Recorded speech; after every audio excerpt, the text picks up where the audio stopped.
everybody, and welcome to the newest indoor adventure in Taking Strahd Seriously, Part 12, because we have been at this for quite some time. Today is July 2nd, 2019, and you are loved. It is a very important thing to remember because I like letting you guys know. It's important, because if I don't tell it to you every day, who will? And it'll be us still. But just know you are loved. Other things to keep in mind. We do this stream Monday, Tuesday, and Thursday at 5:30 p.m. Pacific Standard Time. I'm also going to be trying to figure out the best way to do a Saturday stream, but for the foreseeable future, I have no idea what timing those are actually going to be on. I would like to say 5:30, but I'd also like to be able to play games with some of my friends who stream during that time. So maybe it'll be earlier. Who knows?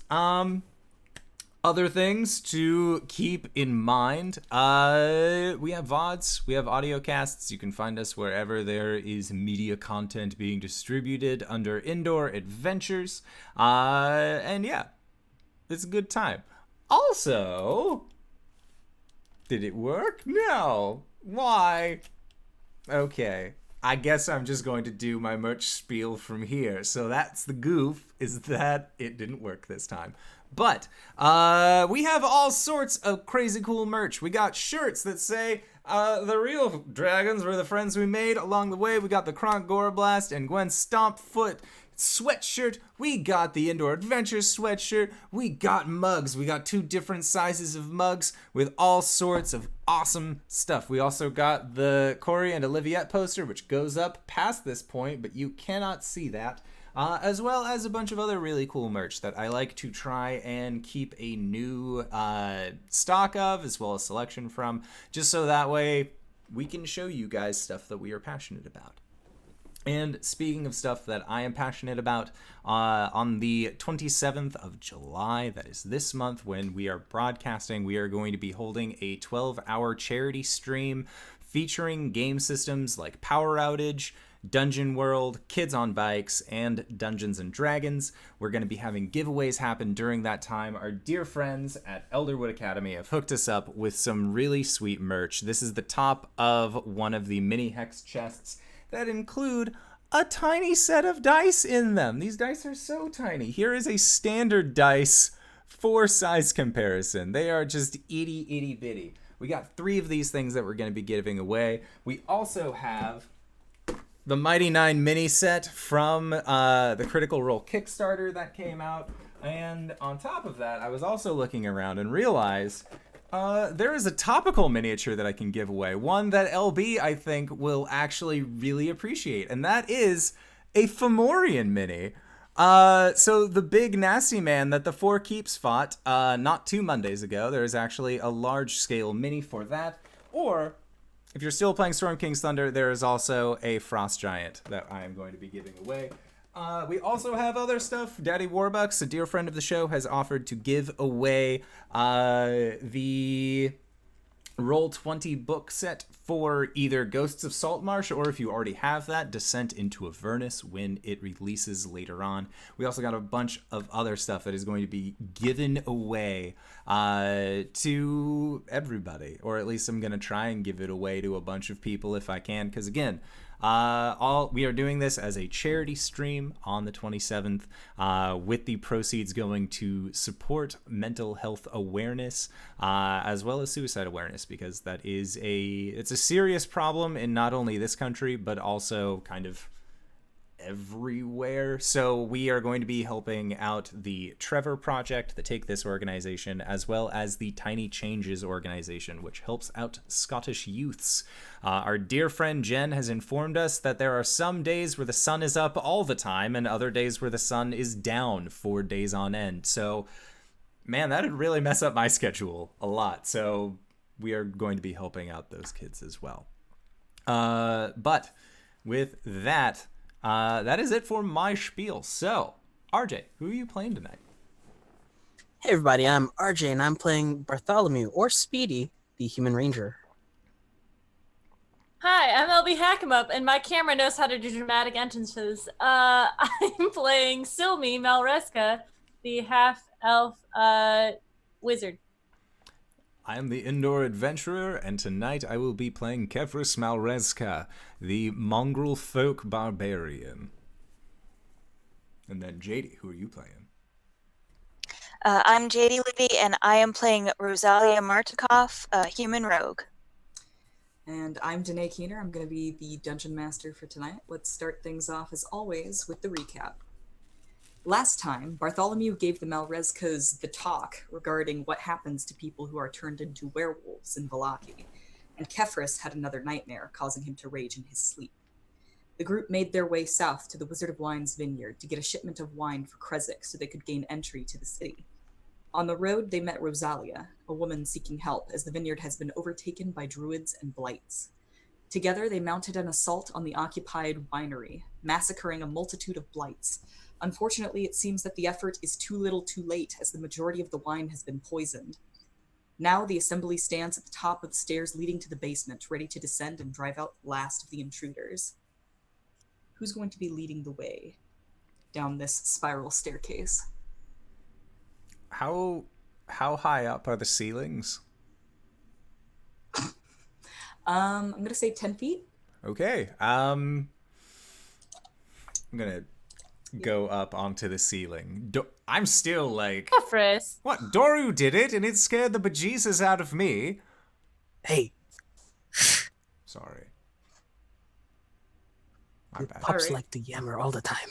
So Kefris is going to be I'm older than you. clawed to the ceiling. Who's going to be leading the way underneath?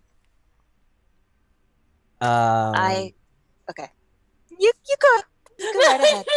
Right? Yeah, Bartholomew will motion for the ladies to follow him. Righty. Okay. I'm just getting the marching order straight. So it's Kefris on the ceiling, Bartholomew in the front, then Rosalia, Irina, and Silme. Yes. And Maybell's an owl right now? Maybell is an owl Okay. upon Silme. And Rosalia is going to have a couple of ravens hanging out, just as per usual. All right. So you begin to descend down the spiral staircase, and the air becomes noticeably cooler as you enter the underground. And there are these strange black tendrils that have wormed their way up and into the cobblestone of the walls and have just sort of coated the interior of this staircase. And every now and then when you pass by one of them, you'll notice like a bright flash of red, almost as though like there's a wound that's been cut into one of these plants. And like the plants themselves are dark and woody, but like the interior of the plants is almost like flesh. Mm-mm. Don't like that. And the spiral staircase will eventually open up to a average-sized basement, and half of the basement, or the entirety of the basement, is filled with all of these shelves where wine bottles are intended to be stored, but half of them are completely empty, and the other half has a bunch of bottles just sort of put into these diamond-shaped alcoves. And on the far side of the corner of the basement wall that is farthest from the staircase, you will find, to Rosalia's surprise, a wall has been busted and caved in, and there's just this gaping maw of a tunnel leading out of the basement, and all of these woody tendrils seem to have just like it's as if they made a hole and then just expanded and clawed their way into the building. And there is a tunnel. Point at it and go, that's new. Sorry. And there's a tunnel just formed out of these strange, dark, woody tendrils. So it's like the tendrils bursted out of the wall. Mm-hmm. Into the basement. I Oh. don't like that at all. Should we start burning the roots? I mean, if you destroy the roots, it destroys the thing, right? Yes, but that doesn't stop the underlying problem of the extra druids that are probably down that way. Well, May if it's also destroy my home. right. That is something we wanted to avoid. Somebody's gonna go up and inspect one of the tendrils. Do they look like roots or do they look like flesh? Give me a nature or survival check. Anybody who wants to investigate these tendrils. Okay. I'm good at neither of those, so no. I can roll a nature check. I'll try survival. Oh, survival's better. 7 or 9? It's a 9. Got a 6. I got a 10. Oh, plus 3. 12. Okay. So you go to investigate these tendrils, and you find that they're not like any sort of plant you've seen before. They're kind of spongy when you touch them. The texture is off. It's as if it were like if you took a tree branch and you just kind of desiccated it and shriveled it a little bit. That's what you've got going on there in terms of the way it feels. And like I said, there are cuts and gashes along a few of these tendrils, and the interior is red. Yeah. And kind of slimy. Like a laceration, if we're being honest. Yeah. Silme, you are able to determine that this isn't it's a type of fungus. It's not a conventional root system. And Bartholomew, you are able to put a name to this. It's called gutweep, but you don't know anything about it. Gut what? Gutweep. Wheat. Gutweep. Weep. Silme is going to pull out a dagger from her chesticles, and she will like put her dress over her mouth a little bit and like cut into it. Mm-hmm. And that's actually a fortuitous idea, because as soon as you do so, a little cloud of spores pops out, and this red mist kind of fills the air around the laceration you form. Oh. Well, I'm glad we didn't light it on fire. That would have been silly. Well, shall we continue on or go up? What is upstairs? What is up that we could possibly go and investigate? I don't know. That's the mystery of going upstairs.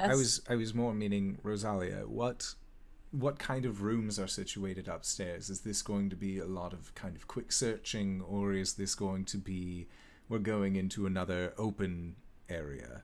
Or wait, I think Bartholomew and Rosalia had already searched the whole house. Yeah, we've searched the whole house. So I believe the only path forward is into this cave. Well, all right then.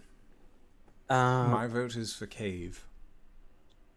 You see Bartholomew go into his pack and start tearing at some fabric and hands it around like, cover your mouths and your noses.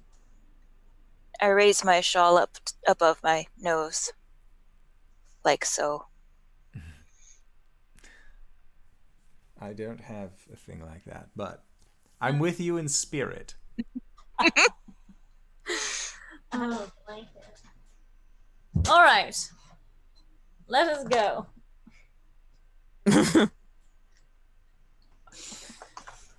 All right, so you enter into this gaping maw, and it begins to twist and turn in seemingly aimless directions, but it, for the most part, seems pretty linear. There are no forking branches or anything. Mm-hmm. And these tendrils become more and more prevalent. They become just a lattice work to the point where you can't even see the earth underneath them. And at a certain point, they become really dry and brittle, and every now and then they will snap under your foot, and you'll have to brace yourself and catch yourself on something else. One of the ravens of Rosalia's will fly ahead, as they are wont to do, just kind of scouting things out, when suddenly there is a startled squawk and the sound of a struggle. I'm sorry, did you say I Maybell? try to call out for my raven. No, I said a raven. It does not respond, but you hear the fluttering of feathers. Sounds like there's something ahead. Well, let's go. Stealthily? Short sword and dagger out. Okay. The tendrils, it's like dry wicker under your feet. They crack and snap as you make your way forward, and you come around a corner, and what you see is a man painted with mud and blood, and clothed in furs, and he is holding the raven, just holding its beak shut, and it's struggling in his hands. And when he sees you, he just snaps its neck and drops it. You're going to regret that. And he will take his staff and beat it on the ground, and there is a tremor. And dirt begins to fall between the wood forming the ceiling, and there is a great sound as wood begins to snap, and everybody needs to make an acrobatics save. Or I guess a dex save? Yeah, a dex save is a good way of putting it. All right. Danger sense. Haha. Oof. 21. Ooh, very good. 24. Ooh, also very good. 13. 15. Yeah. Suck it, brother. Suck a dick. Oh. Sorry, this is not Monday. Not Monday. And she got a 17. All right. Not terrible. Okay. So this lattice work of dark tendrils begins to snap and pop as red mist is sent up into the air, and the floor just falls out from out from underneath everyone's feet, and the party falls down into a hole that opens up underneath you. And everybody who got more than a 15? 15 or above? Sure, 15 or above. I'm pretty sure that's everybody. Nope. Oh. Oh, except for Kefris. Don't you have a climbing speed? Yes, I do. All right. Negated for you. Sweet. I'm down. 5 bludgeoning damage for everyone as the darkness swallows you, and rocks and dirt and debris falls on everyone. Let's start off with Silme. Silme, you were bounced and ricocheted off of walls and rocks, and when you catch your breath again, you you have landed in a wet spot on the ground. Gross. And you hear a coughing from behind you, and it is Irina, and she says, "Is everyone okay?" I'm all right. Mabel. Maybell is not there. And for that matter, neither is Kefris, Rosalia, or Bartholomew. Great. Looking around, you find yourself in a large opening. It's probably about 60 feet up, and a pool of water that you are laying in right now, with more of those tendrils just like seeming to have been attracted to this wet place. Shit. Are you all right? I'm fine. All How right. about you? I'm fine. You know, just a fifth of my health. It's fine. Well, we've landed somewhere in a cave system underneath the farm. Do you know how far we fell? I do not know. She looks up.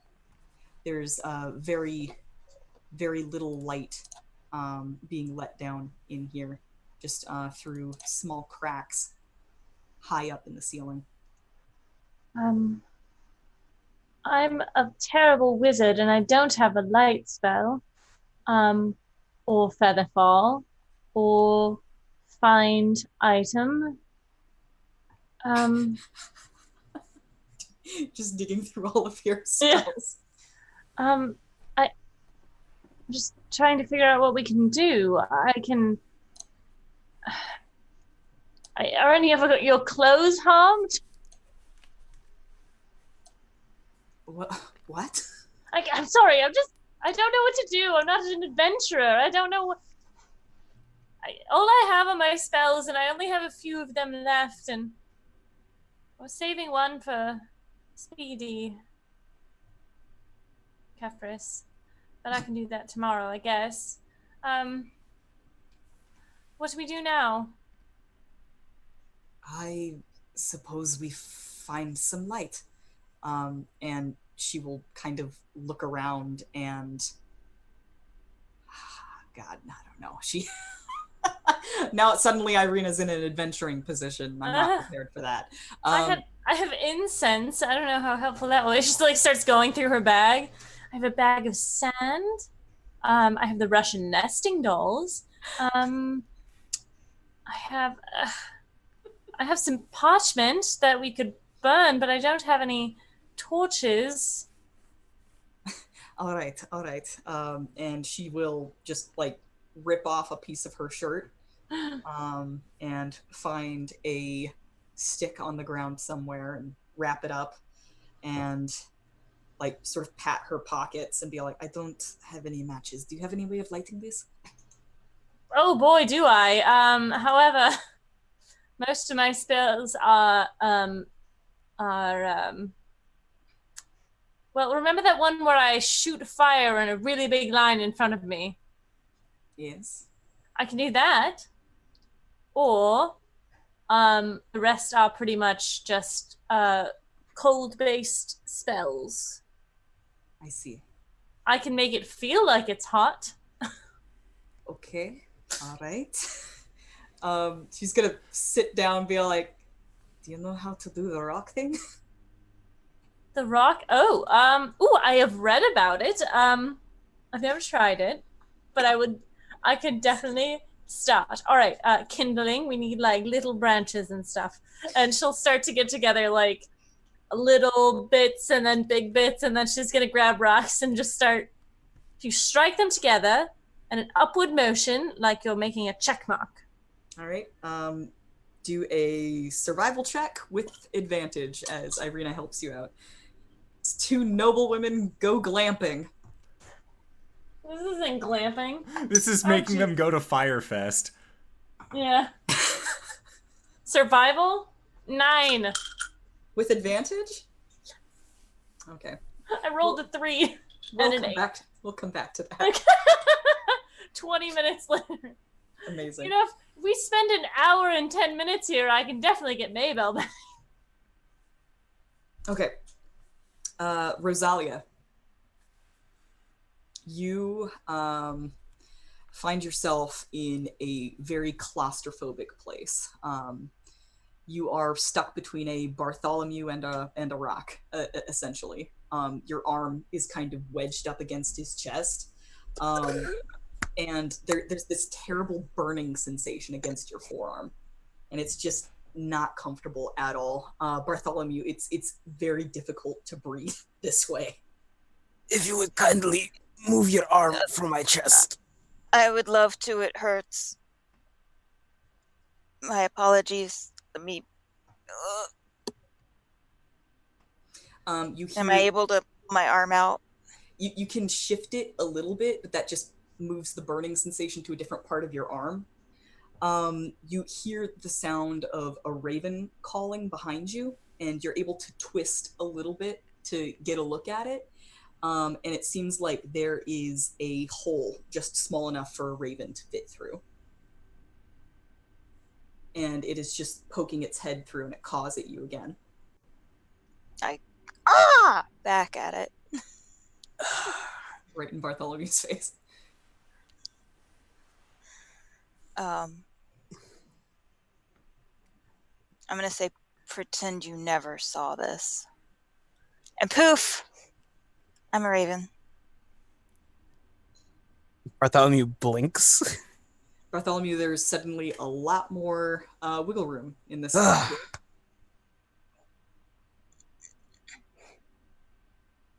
Player me knows what this is about. I want to roll to see if Bartholomew knows what this is about. Oh yeah, absolutely. This would be a history check? Or... It's some kind of check. Yeah, history. We can go for history. Stay dumb, Bart, my boy. 7. 7? All right. You have no idea what just happened there, but... Magic bullshit. Got it. Right. Rosalia, you were able to now fit through that hole, and Bartholomew, you have a little bit more wiggle room here to try and reassess what you need to do here. Is there any light? Yes, there's light coming from the hole where the raven came from. Great. I'm gonna take a look around to see if I can get out. Yeah, absolutely. Perception check? Hmm? Investigation? Either one of those. Also, once I'm out, I can shift back and toss a rope down. I have rope. All right, cool. 21. 21. All right. On perception. Okay. So you're looking around trying to figure out the best way to get out of here when Rosalia tosses you a rope. And you realize that your silver wolf's tooth necklace had fallen out from underneath your shirt and is now on the outside of your shirt. Tucks it in. And I imagine if you look at Rosalia's arm, there's a similarly shaped burn mark. Yep. Rosalia will put out her arm to be all like, come on up. And you see that burn mark right there on her forearm. Bartholomew takes her arm, pulls himself up, and as she turns her back to him, you just hear the crossbow click. You better not fucking kill JD Lady. I Okay. swear to God, I will murder you in your sleep. All right, let's cut to Kefris.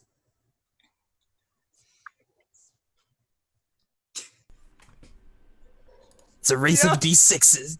Oh my god. They're gonna kill each other. What's up? All right, Kefris, the room had fallen apart. It became a chaos of dirt and rocks and strange black woody roots. And you just kind of held onto the wall for dear life with your newly formed claws and gecko pads. And when the dust finally settles, there is just a big ol' hole in the ground. The tunnel is much larger than it was before. Those tendrils are now just a tangle sticking up from a bunch of dirt and rocks underneath you. And whoever that man covered in mud and blood was, he is gone. I am going to start crying out for my sister and see, just frantically try and dig in the rubble. Mm-hmm. There is a terribly thick red mist that is permeating the air right now, coming from those cuts and wounds coming out of that weird fungus. And as you dig, there's just more and more of that. And as you're calling out, you hear a voice echo back to you. Mr. Kefris? I start calling out Maybell and just dig that direction. You realize that the voice is coming from behind you. Oh, sweet. And I'll turn around and just... Do I see Maybell as a person sitting there? No, actually, you see the owl that your sister told you was Maybell. This little white bird with its head turned away from you. And the bird will slowly turn its head around. And instead of an avian face with the big yellow eyes and beak that you were expecting, you instead see the humanoid face of Maybell on this owl. Mr. Kefris, is everything okay? No.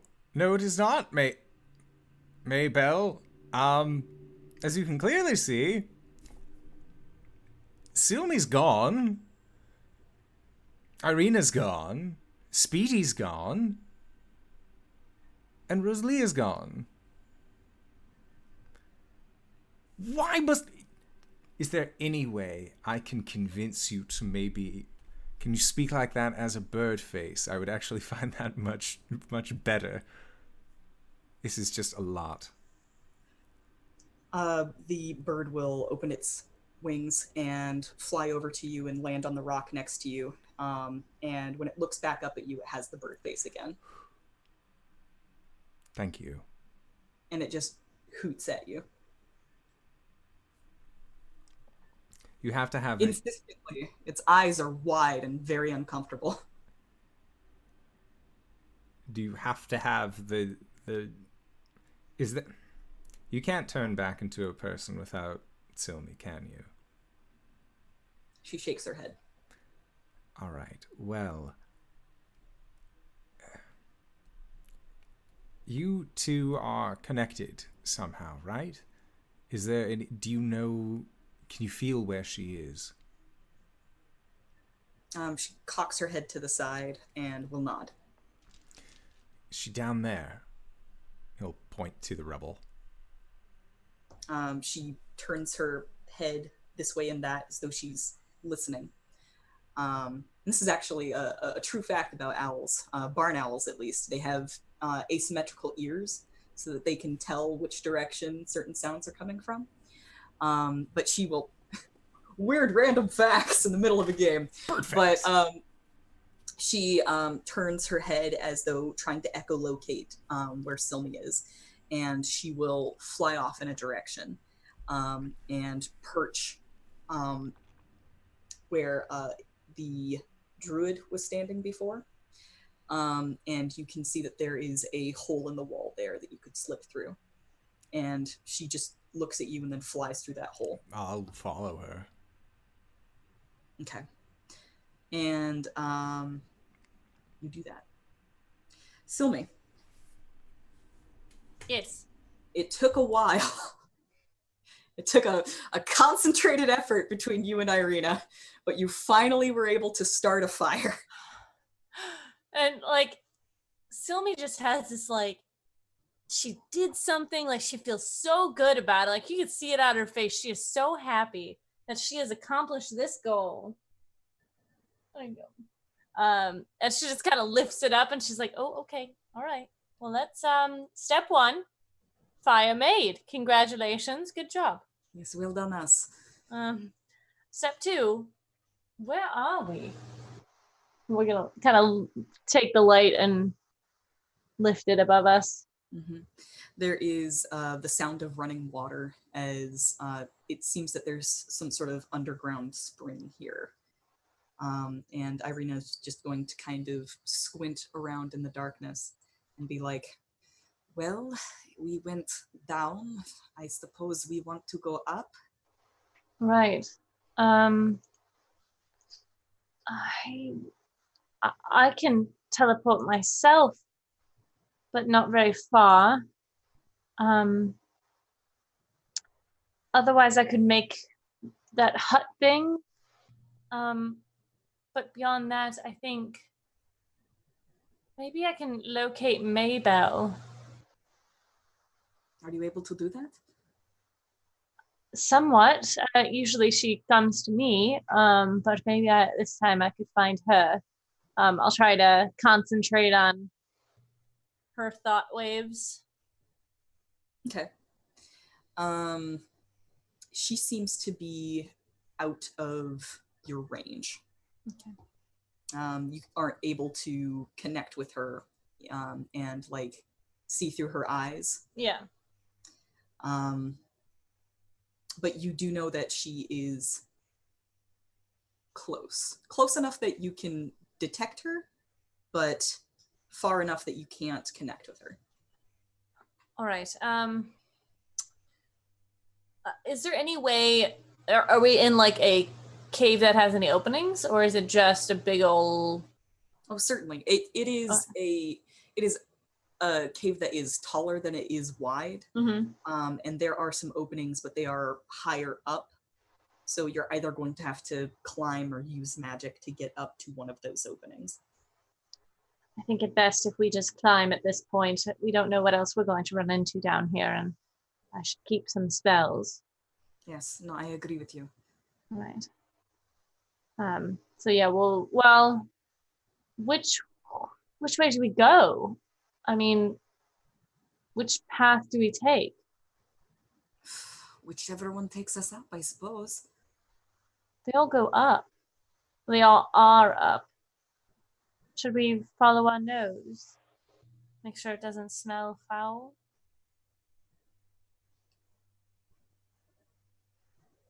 Foul? What are you expecting? There's a great wizard that says when you can't find your way in a cave, you should follow your nose because the air is more flowing in places which smells better, which means that there is a way up or out. Oh, Fresher air. That is very wise. Yes, he is a very old wizard. What was his name? I don't know, something the Grey, I don't know. Stormcrow, something such. Well, it seems that you are very well read. Yes, I've had a lot of time on my hands. Does Silme have a better dex than Irina does? Does she have a +1? She has a +1. Yeah. I also have a +1. Amazing. All right. Two noble women in a cave trying to get out. Well, I'll lift her up as best I can, and I have a -1 to my strength. I will try to get her up there. All right, so you try to start to try to lift her, and then she's just going to like look at you like, "What are you doing?" Like I get like, I kind of like get under and I grab her like legs under her butt, and I'm gonna try and lift her. What? I'm trying. Stop it! What are you doing? I'm sorry. I'm trying to give you a lift up. Clink. I'm wearing breastplate. There's no way you're going to lift me with those teeny arms. Well, excuse me. I'm sorry. I wasn't trained in fight. Oh! And I think that the two of you need to make some checks in order to try and get you up to the first ledge.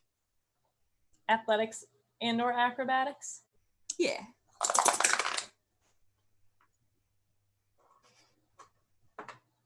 Ten. She got a 15. Woo! So it's a little shaky. You know, you kind of do like the Muppet totem pole for a second there.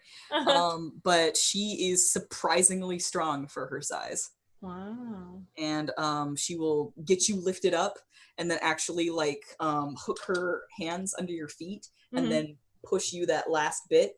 Okay. And it's less that you do a chin up and more that she just kind of shoves you up there. All right. Yeah, just out of curiosity, how attractive is her? How attractive is she again? She's attractive for sure. Cool. All right. Then I will attempt to help her up, I guess. Okay. And you will reach down to pick her up, and she'll look up at you and say, "Are you crying?" I'm sorry, crying? And she will kind of like put a hand up to her face just to, you know, kind of almost in the way that you do when like somebody has like something in their teeth. Yeah. You know, she's doing like the "I'm a mirror" thing. Am I crying? Your fingers come away wet, and when you look down at it, it's this weird red substance. Don't lick it. All right. And I smear it around and smell it, try and discern what it is. This is some sort of red liquid. Here, help me up there. Well, all right. Miss Breastplate. Miss Breastplate.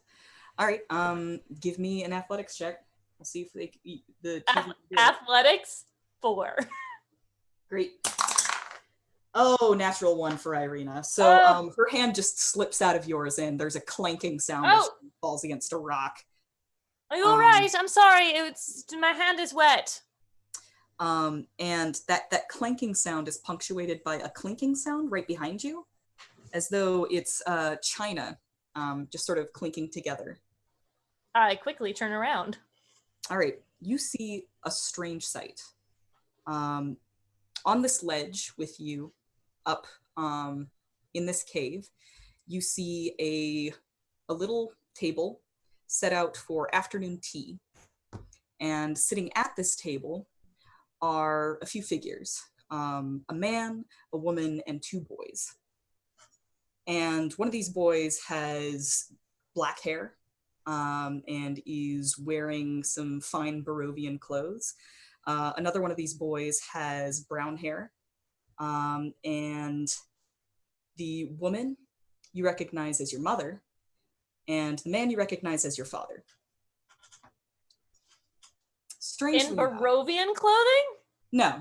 Just the boy in black hair. And this is because it's Leo. It's Leo, your father, your mother, and your little half-brother. And what's like even stranger about this scene is that everybody seems to be made out of wood and articulated by strings. Is it my real father or my stepfather? Oh, your real father, for sure. And even more real because he's the only one that's not made of wood.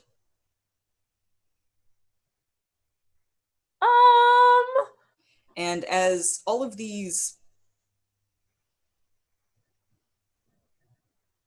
edifices, wooden dolls, if you will, are just sort of being articulated by these strings hanging down from who knows where,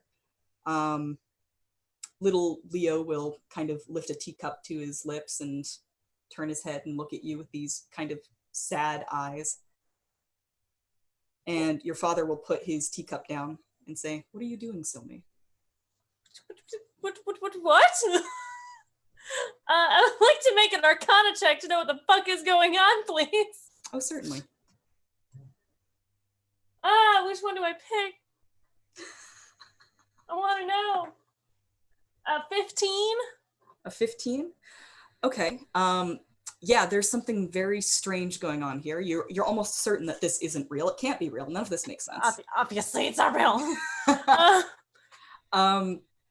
I will come back to you with a a little bit more surrounding that roll, but in the moment, you notice a tongue of flame begin to lick up the side of the table and begin to envelop all of the wooden dolls. And before long, there's just a raging inferno in front of you, just sort of surrounding the darkened form of your father. And he says, "What are you doing, Silme? Silme, what have you done?"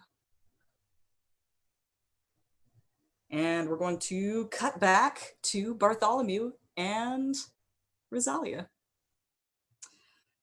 Rosalia, you hear the sound of a crossbow bolt clicking into place. I turn around. Turning into a raven, you could probably say is magic. But being harmed by silver, that's a different story. What are you? I saved your life. I'm a friend. I'm here to help.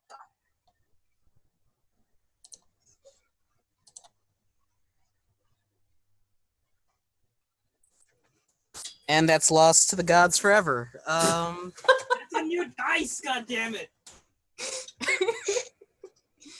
The drama of silently reaching for your dice is kind of lost when you drop it onto the floor. I heard it. I'll find it in a moment. Yeah. Bartholomew lowers the crossbow and then like holds the string, pulls the trigger to like ease it out.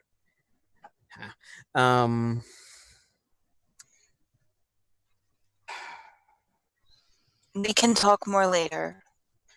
For now, we need to find the rest of your friends. Fine, but you walk in front. Fine.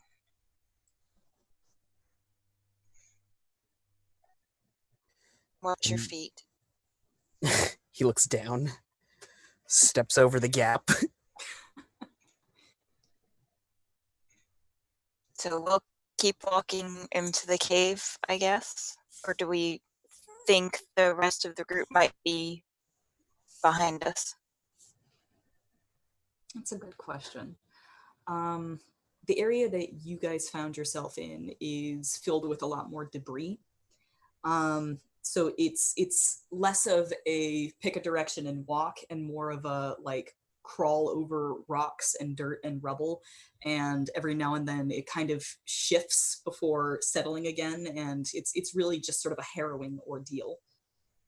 But you eventually come to a place that seems to be a lot more man-made. There's actual architecture here. There is some wooden beams holding up the ceiling and cobbles on the floor.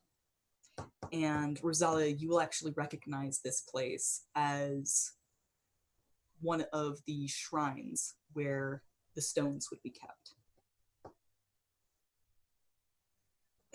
So I'll say we've made it from under the house to one of the shrines where we kept one of the 3 stones that used to help us grow our grapes.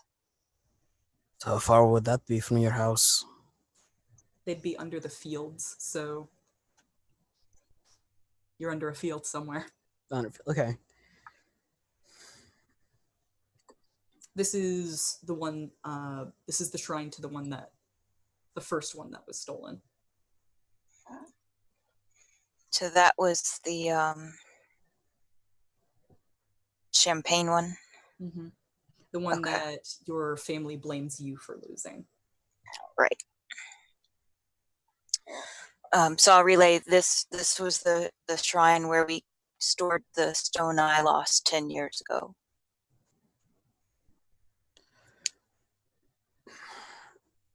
What bugs me is why are the druids using it as a infiltration point? They could have been who stole it in the first place. They could have been digging these tunnels for years. There's also one stone left. And undoubtedly, like, your whole family suspects that they're here for that last stone.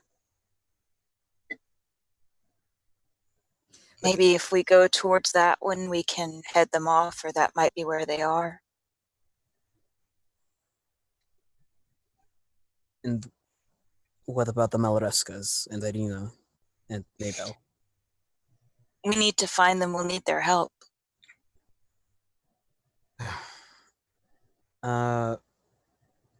Bartholomew turns. It's only a one way, right? From where we came out? Or were there, like, multiple branching paths to get up here? There are multiple branching paths, certainly. But the shrine itself actually has an exit to the surface. There is a ladder that will lead to a trapdoor that you could come out into the fields. But the unfortunate side effect of that is that there are a bunch of blights roaming around in the fields. I think that's part of... I just gotta check my kit real quick.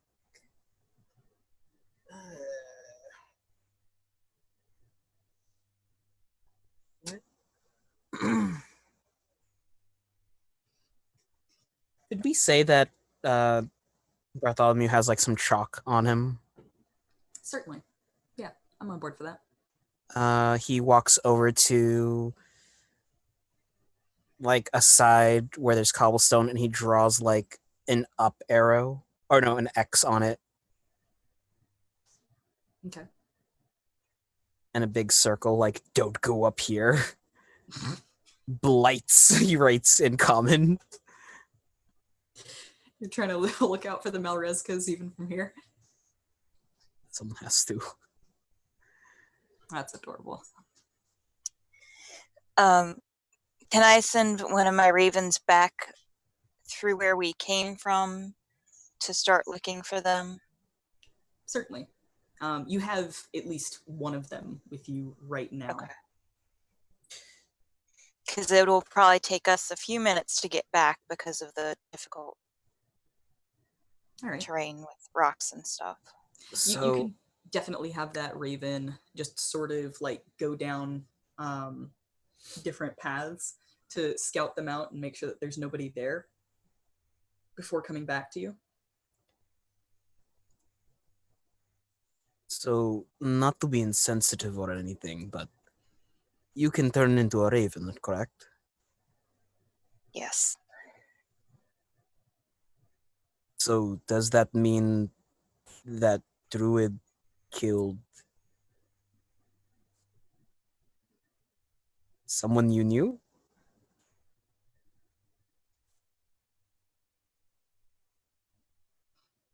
Was that a member of my family or just a family friend? Boy, you better hope that was a regular raven. There are members of your family, and then there are regular ravens who you can talk to. Okay. So And you kind of use them as spies and such. Okay. Uncle Thomas is only 3 days away from retirement. Oh no! So that was a regular raven. We can speak to them. They look out for us.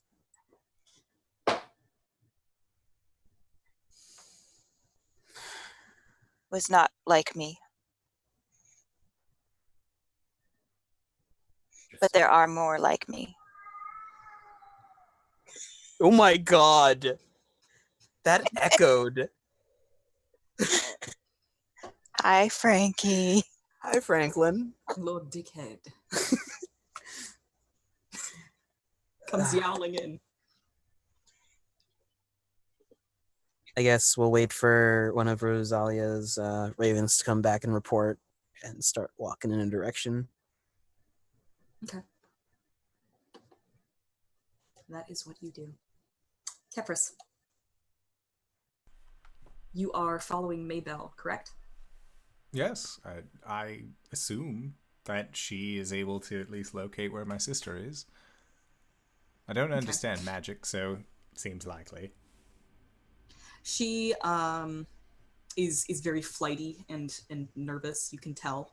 Her feathers are definitely ruffled, and she will fly ahead of you and kind of tip her head and listen and wait for you to arrive, and then fly ahead again. And several times she has to lead you through a really tight spot. But you are able to keep up with her fairly well thanks to your climb speed. Every now and then you have to go up or down. There's a lot of changing elevations. Okay. But eventually you turn another corner, and Maybelle is standing there again, with her weird humanoid face on bird body. I put my hand over my eyes. They come away wet. Does it feel like blood? No, it feels like salty, wet tears. But looking down at them, it is red. I'm gonna like touch the horn on my head, like the growth spot. Like, is it still like hasn't ruptured or anything? No, not necessarily. And can I see what color this is? Or did like The tears? Yeah, it does look red. Oh. I'll taste it. Salty. Okay. But with like, you ever get like a cotton seed stuck in your mouth? Oh, yes. Like that weird, gross feeling that gets all up in your sinuses, and it's just like, yeah. There's a small hint of that. There's like, it's a salty tear, but like there's a weird grit to it. Okay. Let's kind of wipe it on my pant, I suppose. Are you self-conscious, Mr. Kefers? No, my hand was sticky. Oh, no, the horns. Oh, not necessarily self-conscious, but more wanting to make sure that nothing's changed since last time. And if something has changed, then I can at least make a recording of it. Oh, certainly. That's probably a good idea, Mr. Kefers. Thank you, Maybelle. Do you feel Silme any closer here? She tips her head to the side, and when she looks back at you, her face is now an owl's face again. And she will just fly off.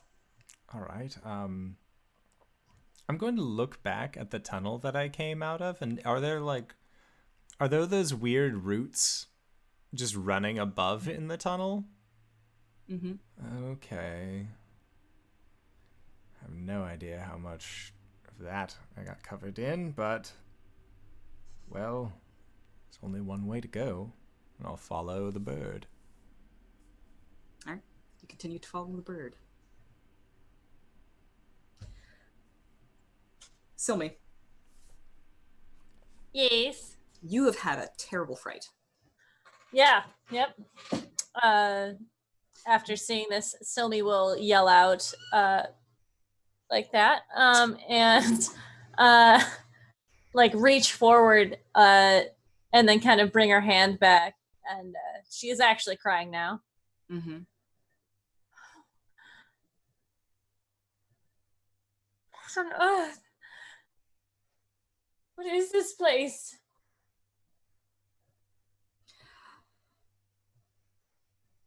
You have a real bad time with that.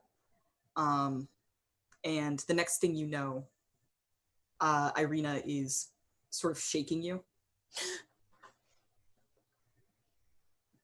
What just happened? Are you all right? Is there any sign of like the ground being scorched in front of me? No, none whatsoever. I think I saw a vision, or something is playing with my mind. I saw a tea party with my family, but they were made of wood. But my father was there, and he was not. He asked me what I'd done, and the whole thing burst into flames. That is very strange. With your Arcana check, I told you I was going to tell you more later, and now is that time. You have heard of druids sometimes using a type of... Okay. There's a couple of different things here. Okay. You know that druids will sometimes use plants with particular effects. Yeah. You also know of a particular kind of divination that involves cutting up little animals and reading their guts to see what happens in the future. Okay. This Okay. seems like a weird combination of the two. Seems like some form of divination mixed with plant effects. Perhaps it's, I don't know if it's imagining. I wonder if they're able to search in our minds for our fears. Something like that. No one knows your fear better than you do. Well, we must keep close and keep our minds strong. Question everything we see. That's not going to be hard. I question most things. Right. Irina, if I might ask, Strahd, as we're walking, Mhm. she doesn't say as we're walking, how did she find you? In a weird way, I found her. Oh? You've been to the Blood of the Vine Tavern. Yes. It was a favorite pastime of mine to spend time there. Taverns tend to attract outsiders, and I like to hear stories from them. And it's weird. I was the one who approached her. Oh. It was like she was an old friend. I see. Well, you have no desires to be with her, correct? No, of course not. No. I would like to insight check that way. Yes, you may.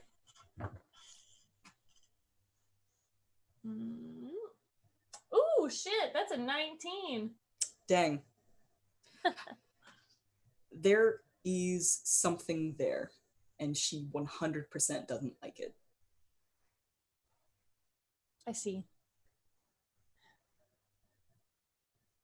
Is it true that Strahd is holding this place where it is? Is she really that powerful? If the legends are true, then yes.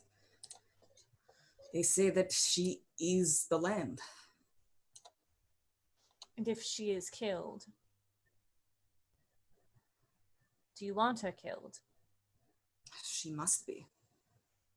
She's pure evil. She's what keeps us all trapped here. Yes, She of is course. a terrible monster. You know, there are a lot of things that could be keeping you here, just not her specifically. Maybe it's an item or a spell, you know, something that can be broken. We could all hope that. But this is the information that we have for now. Right.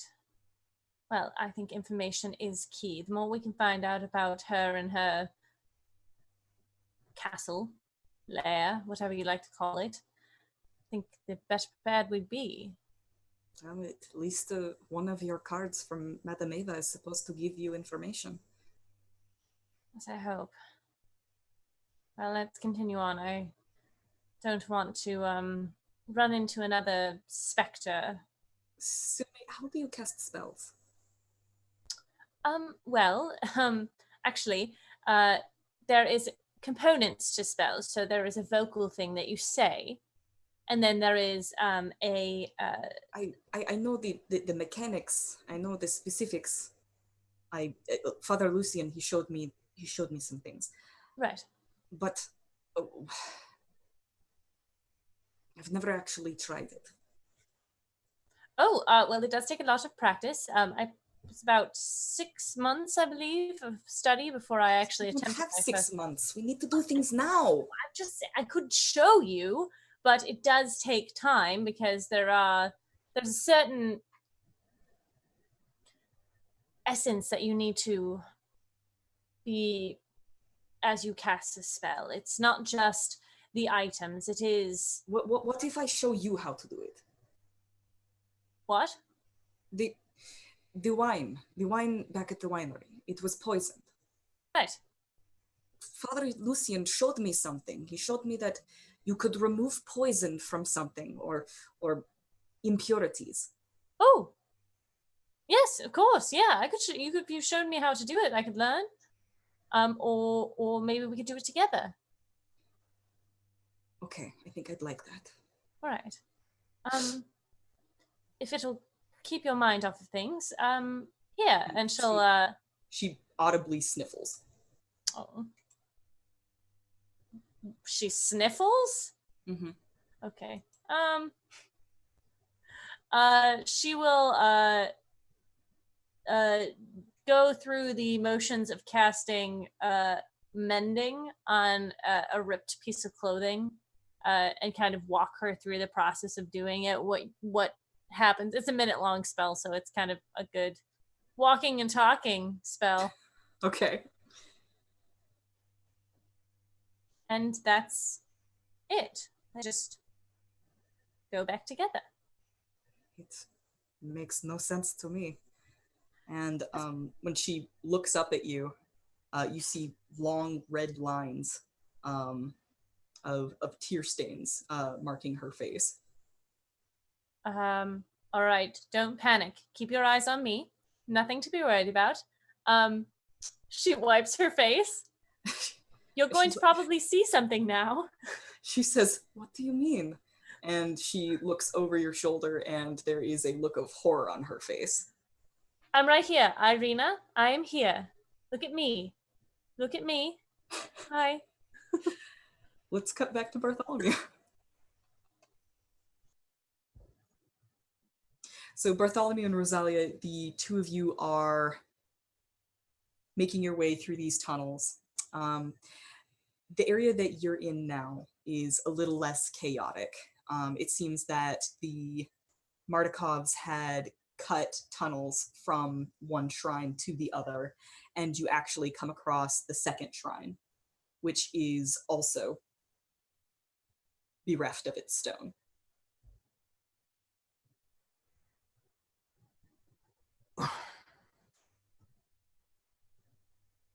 So, This is where Baba Lysaga's scarecrows attacked us and took the second stone just about 3 weeks ago.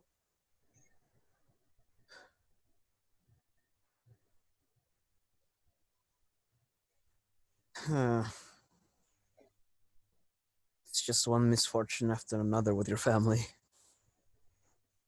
Welcome to Barovia. Sorry. I pull out my crossbow and Don't shoot me. Oh, sorry. She said the thing! Okay.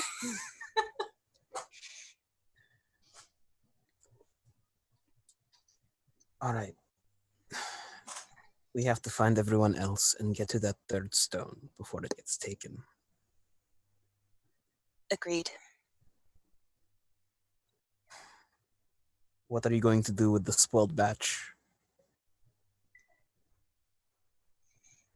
We'll probably make sure pouring it out won't cause damage to the ground. Otherwise, we'll just contain it somewhere safe.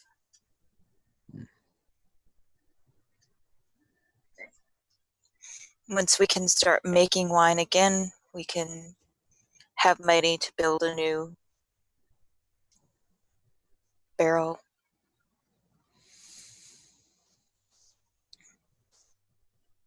Bartholomew will draw an X and a circle on the stonework,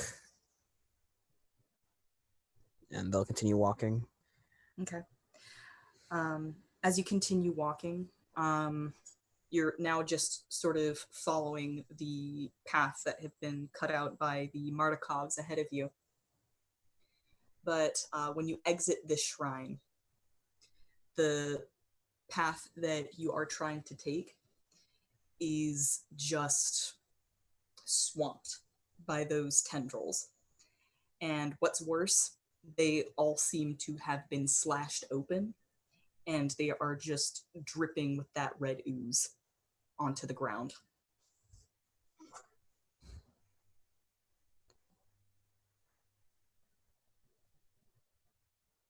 What is this stuff anyway? This must be what they're doing with that stuff of theirs. Should we double back to where we came in? And do what exactly? Try to find another way?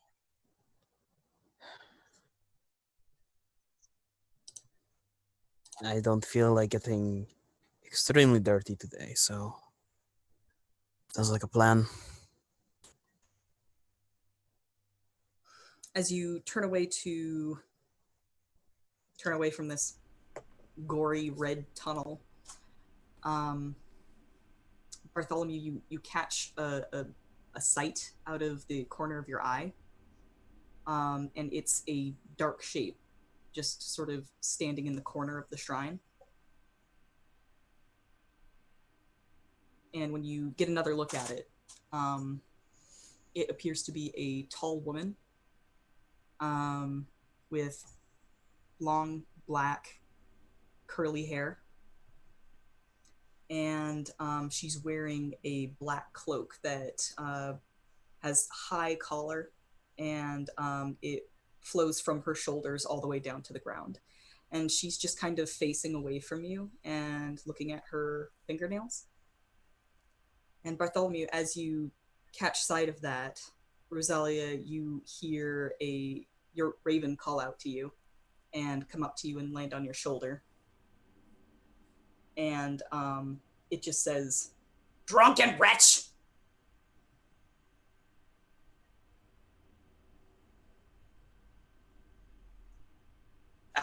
I look at Speedy and say, did you hear that?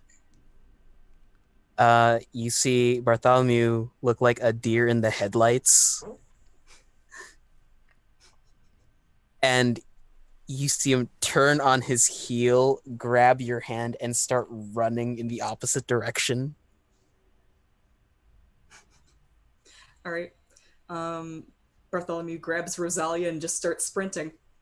And Rosalia, as he is running, where do you run? Down the red tunnel or a different direction? A different direction. Okay. As he does so, you keep on seeing more ravens pop out from holes in the walls. And like, you have seen ravens use mimicry before and speak before. These ravens aren't really doing that. They aren't articulating their larynx or moving their beaks at all. They all just kind of have their beaks open wide, and tinny voices are just erupting somewhere from within them. And every time you pass a raven, you hear another member of your family say something particularly nasty about you. You hear your sister say, I don't think she's good to be around the kids. And you hear your father say, drunken wretch! I'm bursting into tears. It's I your start fault, crying. Wings. I know. I hate it, but I have to do it. I signed up for this. I volunteered for this. Yeah, I'm just letting him lead me. I'm just following blindly. Okay. You keep on running, and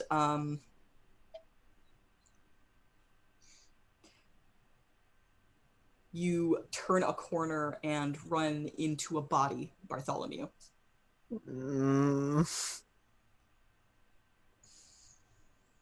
Koomst. Kefris, somebody just barreled into you. Ah! Just raise the maul. Ah! Ah! Ah! Oh, Speedy! Well, that's good. I'm so happy I found you. I'm still looking for Silme, but See, Maybell Bartholomew said... grabs him by the collar. She's here. Oh, Silme's here. You found her. That's actually wonderful. No. I've been looking everywhere. Oh. Where? God. Where is she?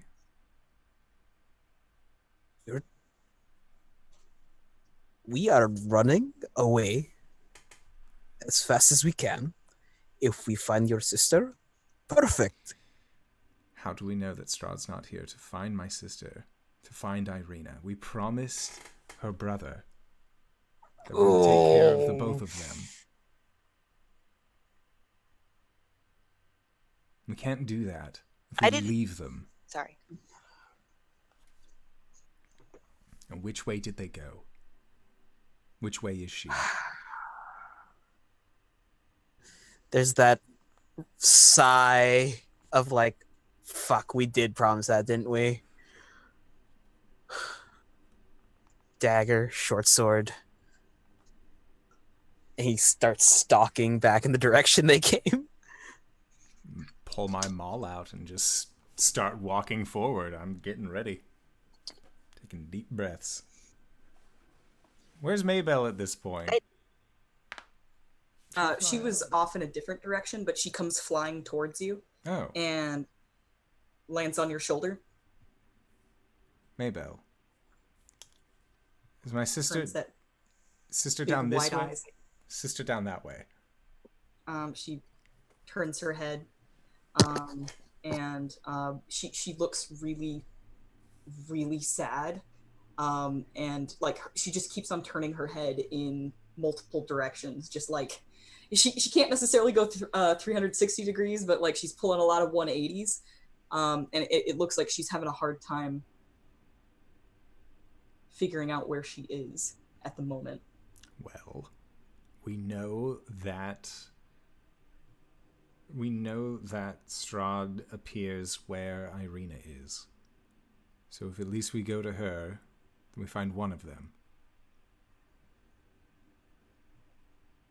All right. She will kind of squint at you and then grip your shoulder a little bit tighter. All right.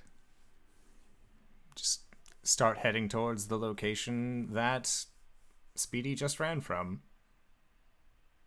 Okay. Silme, Irina just took off. Oh shit, she took off behind me? She's running away from whatever was behind you.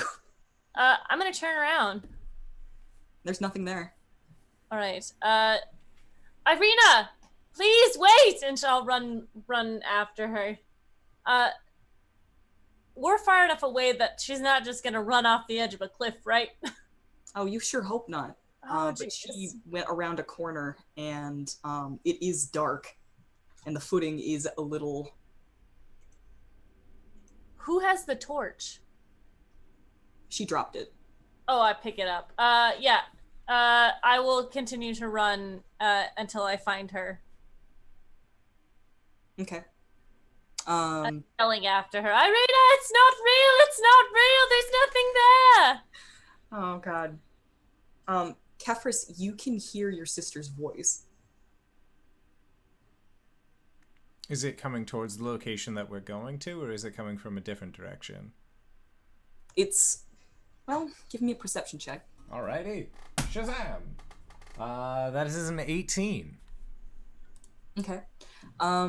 It's echoing and a little hard to identify, but it's definitely coming from the direction you guys are headed.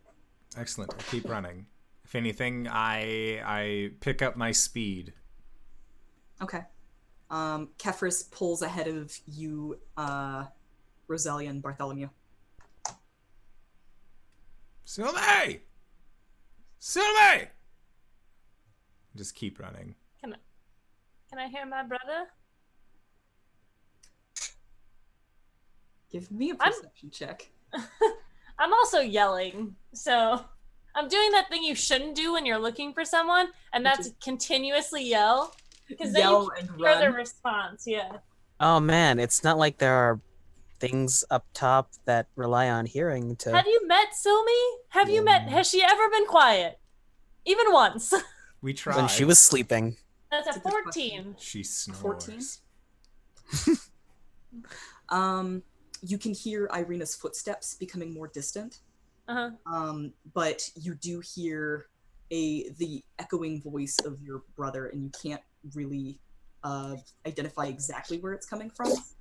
But you suddenly realize, almost like a magnet snapping against another one.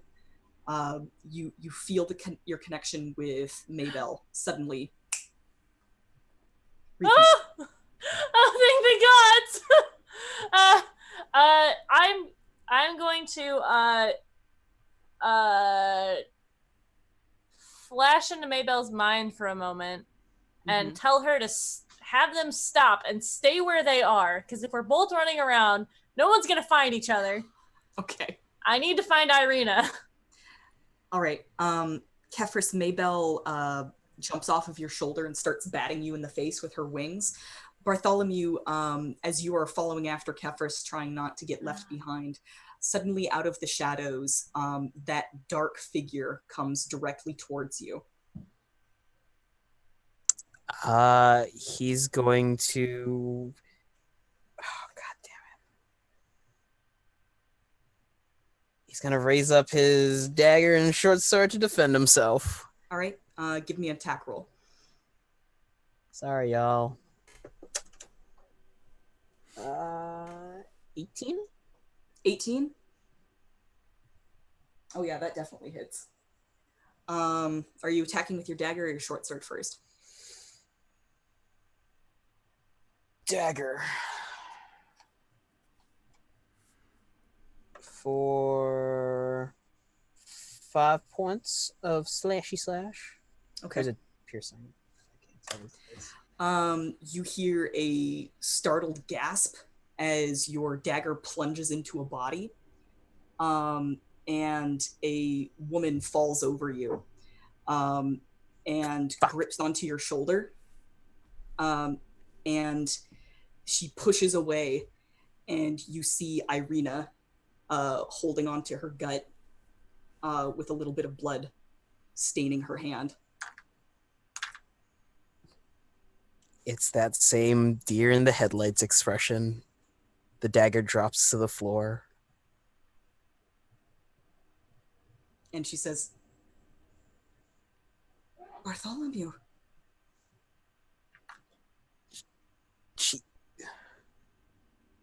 She was here. All right. I think we should go to break now. Yeah, I need some water.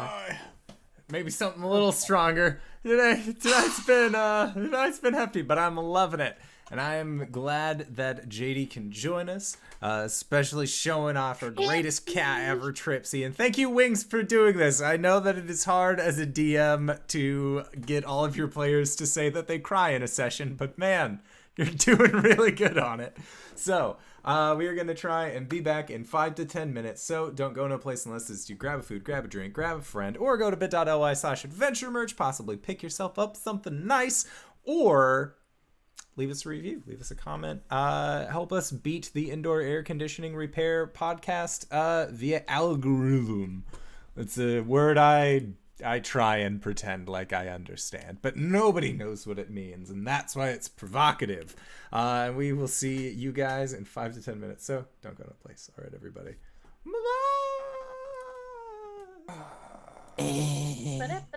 There, and we're back. So, you Speedy stabbed Irina and did a bad. Yeah, that's right. So when we last left off, Speedy had jabbed out with his silver dagger into the darkness as a tall, ominous figure came at him. Just FYI, I have dark vision up to 60 feet. Nice. Good to know. I would have seen Irina kill. Well, There the are corner, certain around the things- corner. There are certain things that dark vision doesn't help with, my friend. So now you Bartholomew, you're kind of taken aback, holding a bloody dagger as Irina sort of staggers away from you, and as you blink, she shifts between three forms. It's herself with the breastplate and the auburn hair. She shifts into a tall, dark, imposing figure with long, flowing hair and a toothy grin. And she briefly, for a second, is in bright golden armor with a large mane of curly red hair. And then suddenly she's back to normal, and she's just holding that wound in her side, and she looks up at you and says, "You stabbed me." You rounded the corner. Hold on. And he reaches into his bag and pulls out a potion of cure light wounds. Okay. And you hand it to her. Yeah. She looks down at it and just shakes her head and hands it back to you. And it's like, "You didn't stab me that hard."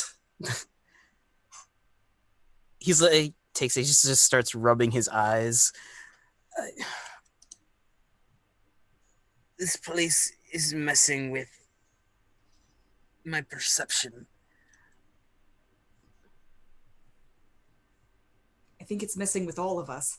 And she rubs her cheek, and this red dust comes off onto her hand. Silme, well, I guess technically all of you are here. Silme, you have been pursuing Irina, and your connection with Maybell gets stronger and stronger until finally you come out into a better lit area. And Bartholomew and Irina are having a meet cute over here. Hey. Irina just it's not real. Did you stab her? Wait, and she's gonna run up to Speedy and check his face, check his eyes. Yep. He has got the telltale red tears. All right, everyone, there is something amiss here. These red marks on our faces are from the plants, and they are giving us visions that aren't real. So, question. Yes. 1, sister, I'm very glad that you're safe. Hello, Capris. 2, An owl comes flying right at you. you receive a feathery hug. we work together. So the real question, how does it work? Well, it's a mix between Breathing it in. well, it's all druid. It's druid magic. It's a mix between divination in the form of sacrifice and plants with specific effects. Those specific effects definitely being hallucination. 100%. Yes, hallucination and those types of things. Okay. So they're getting into our mind with the divination. Well, no, so Yes, the- like, do I have to, like, is it a like breathing in sort of thing? Is it like if it gets Well, on you? it got on me, and I saw something not so nice. Roll me a medicine check, Silme.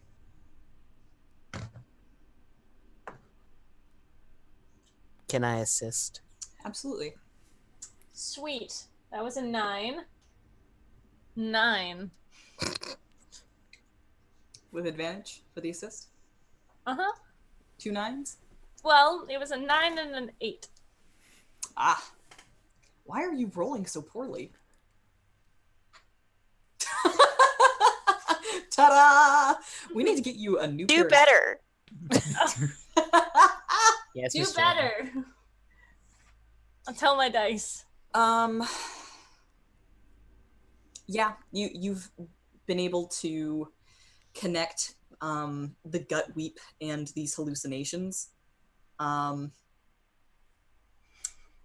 Maybe making sure that you can't breathe it in is going to help. Yes. Don't breathe it in. Try not to get it on your skin. Because yes, that's how it got on me. And for I mean, sure, it's a little late. like for sure, don't eat any, right? Did you eat some, A Kefris? little bit.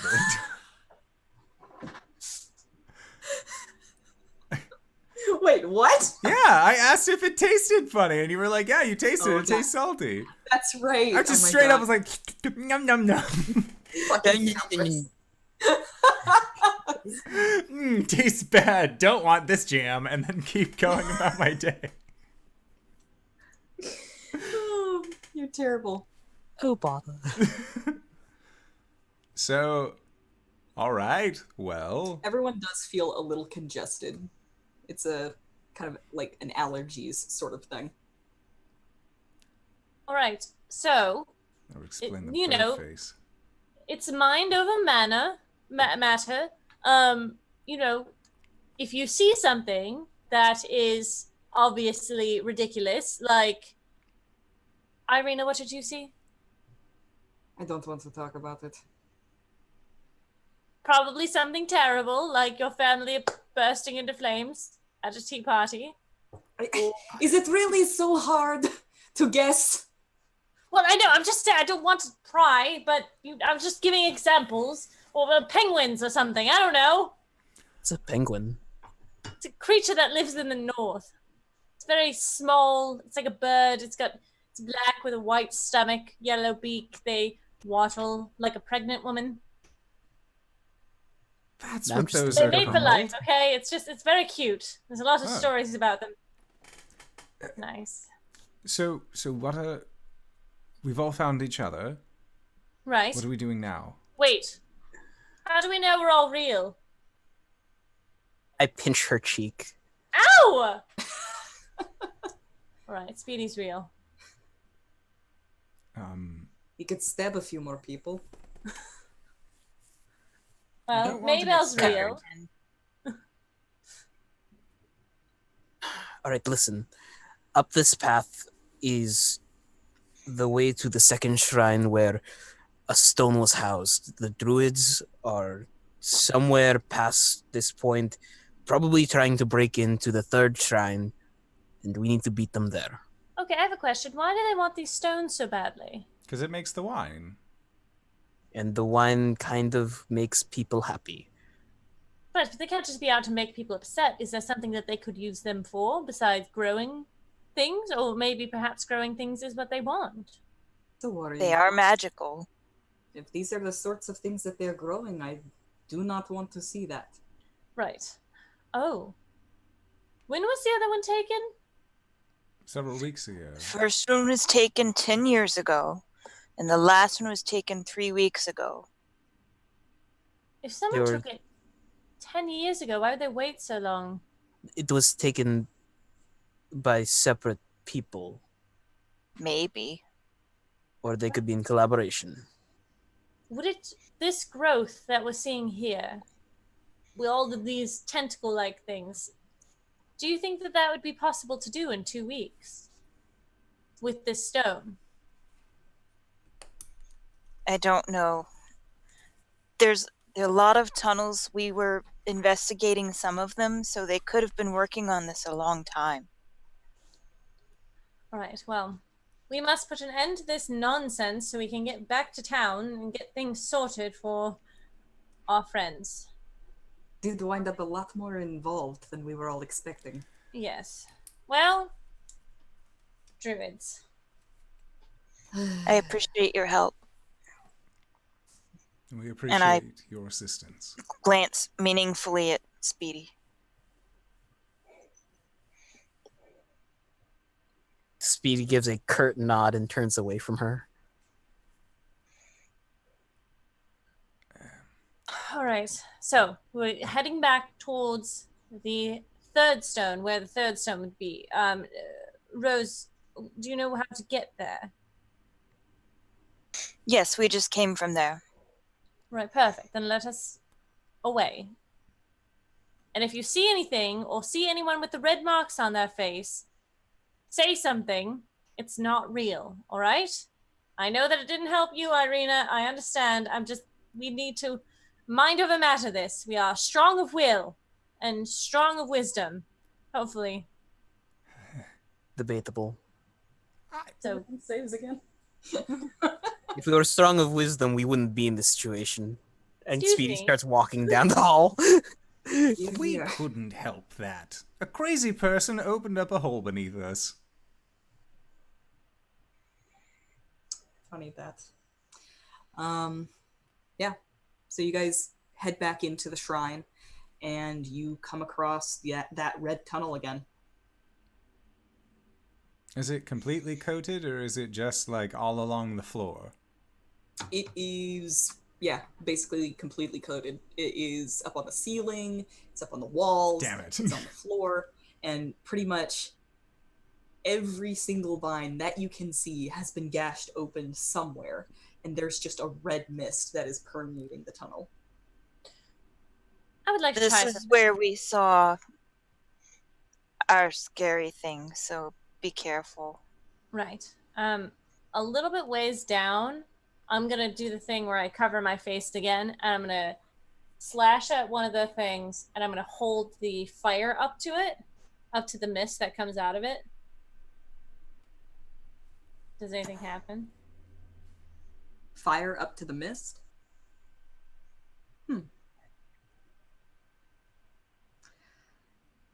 It begins to... It's as though there is a radius around the fire that the mist is unable to permeate. You can see these red spores sort of moving away as that fire gets close. And how quickly does it move back after I It move the it fire actually doesn't it doesn't really move back very quickly at all. It moves very sluggishly to begin with. I have an idea. I don't have that many spell slots left. I don't have that much ability left. I don't know. How would I describe being able to cast spells? Your arcane well is nearly depleted. My We arcane need to well build is more moon wells. Sorry. I'm just saying I have an idea. I could do that fire thing down there, and it would make it move. If we go fast enough, we could get through it. Oh, I could light 2 torches and run down there like a maniac.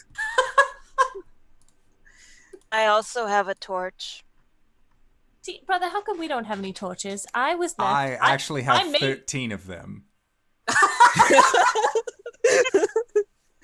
I made fire with my hands, so Everest was holding all the torches.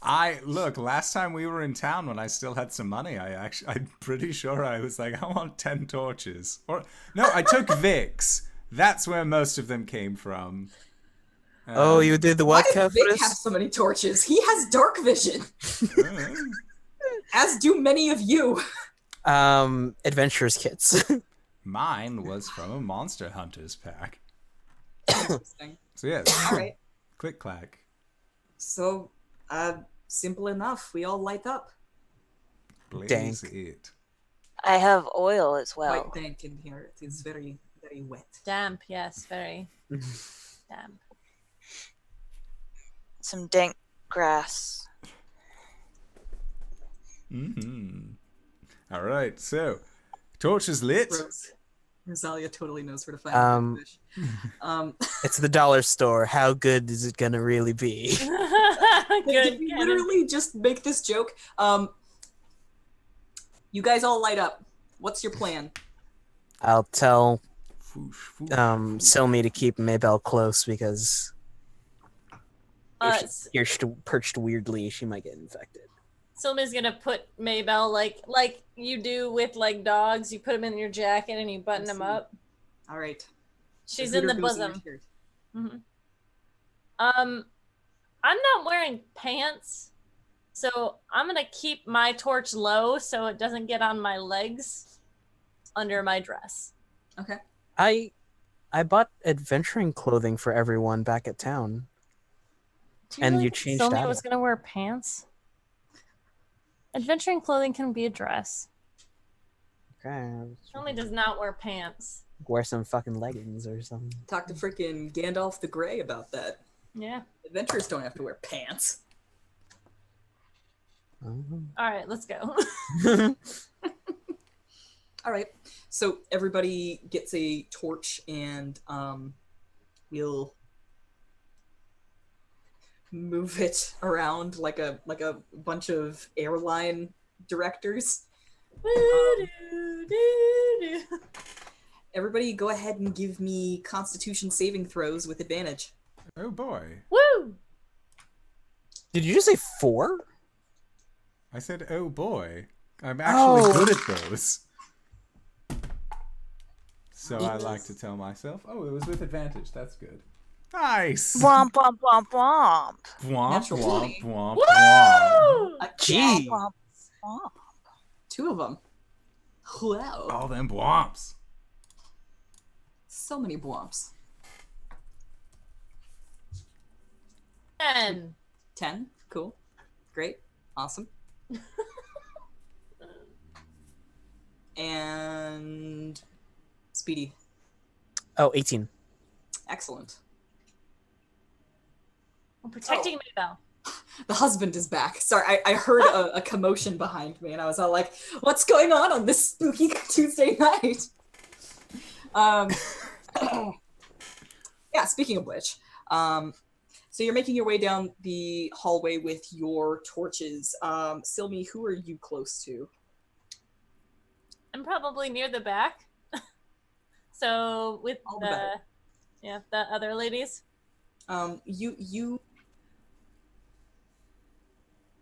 You get a distinct feeling that there is somebody walking right behind you. Could you just give me a little bit of space? I say. I don't know if you heard that. You realize that you are the last person in line. I turn. Okay. There is a hulking mass standing behind you.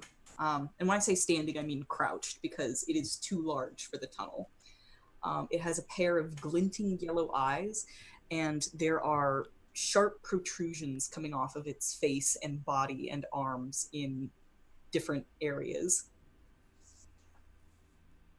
And it has, like, you get a really good look at its eyes, which are at about eye level with you, and it's like very close to you. But the eyes are sad, exceedingly sad, and not necessarily pointing in the same direction, almost like a pug, honestly. Slightly askew. Yeah, slightly askew. And So you notice all of the frightening and imposing things first. Uh-huh. Secondly, you notice that it's sad. And then the last thing that you notice is that it's Kefris.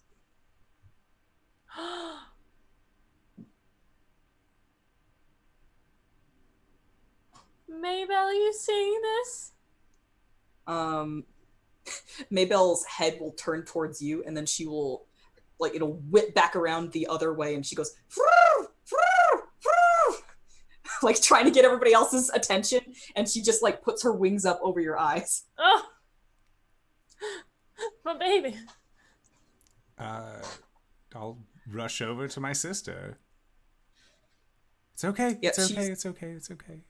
She is spooked, and she's got those red tears going down her face again. It's not real. It's not real. It's not. Real.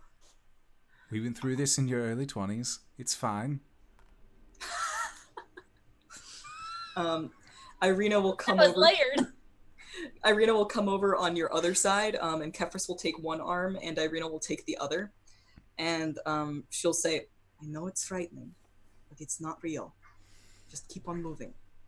You see Silme's eyes like look to Kefris, like they linger there for a moment, and like her brow furrows, and she just kind of hugs him with Maybell in Yep. her. It's okay. I'll be fine. You're going to be fine. Yes. Whew. All right. Well, fuck druids, am I right? You are able to slowly make your way down the red tunnel, and finally it opens up, and you are in the third shrine. Oh, see? No harm, no follow. Follow. A bit of harm. If the path leads into the third shrine, that means that they're already here. So what do we do? Is a stone in the shrine? Fucking goddamn! Is a stone in the shrine? Nope. They have it already. Well, which way have they gone? Can I use survival to track them? Yes, absolutely. 24. Ooh, nice. All right. You are able to realize that the long gashes along the tendrils and roots come from a knife, and you can see that there is this weird viscera from the inside of the roots has been kind of scattered along the ground, and it's as though it was dripping off of something, and you are able to track that to a particular place. 2 halflings lay here. They were bound. Terrible. Their bonds were cut, and they ran into the forest. What would have driven them to such madness? What? I'm Terrible. so confused. And those drippings lead in the same direction that the roots seem to be coming from. And there is another hole in the wall that you kind of have to, it's small enough that you have to crawl through one at a time. They went this way. Right. I'll take up the rear. Silme has not let go of Kefris's hand. Right. So Kefris will be in the back, then it will be Silme. Bartholomew I'll in the go front. for. Okay. Rosalia in the front, Bartholomew behind, and Irina in the middle. Okay. Rosalia, you poke your head in that hole, and it is dark, but you can hear something. Give me a perception check.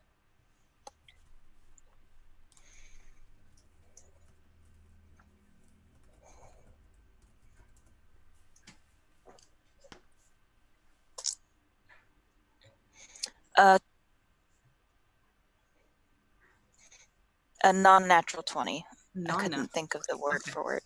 Dirty. Dirty. You can hear voices softly speaking to each other. You can hear the cracking and twisting of branches. And third of all, you can hear the throaty voice of a raven. And the thing is, you can tell just from the sound of it that it's not a normal raven. It's someone in your family. In fact, it's your nephew, Martin, who's only 7 years old. And he sounds distressed. They have my nephew.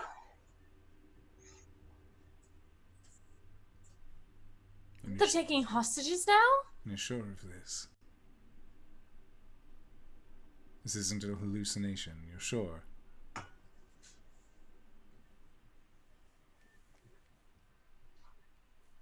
Can I shimmy my way a little bit next to Rosalia to look at her face? Or is it too cramped in there?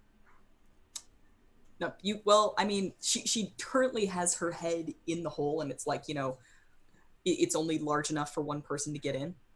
But you can, like, grab her shoulder and make her turn around and get a look at her face, and she is clean.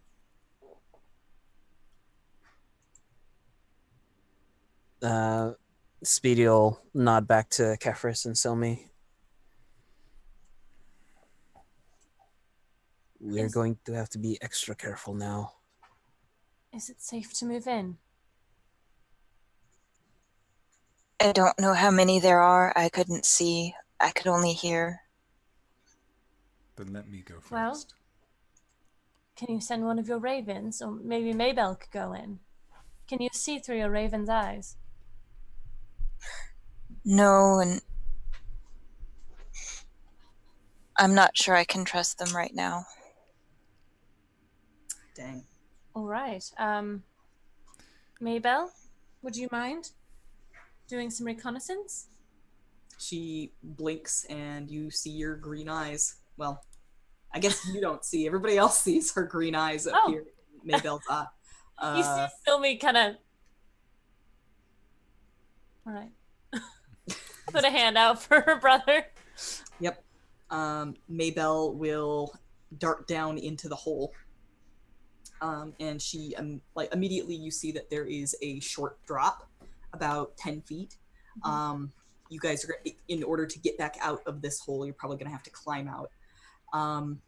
That's the first thing you notice. Second thing you notice is that the entire interior of this cave is coated with those dark tendrils. The gut weep is thick here, but not as much of it has been slashed open. She will go and perch on some of the gut weep up in the corner, and I need you to roll a stealth check for her. Okay. Do you have the stats? Wait, do I have the stats? If you go to your extras, Swarm of ravens. you can add/manage and add an owl. Owl has +3 Thanks. to stealth. Thanks, D&D Beyond. I do have the stats. It's a +3 to stealth. Well, shit, that's a 16. A 16? Mm-hmm. That is going to be barely good enough. Good.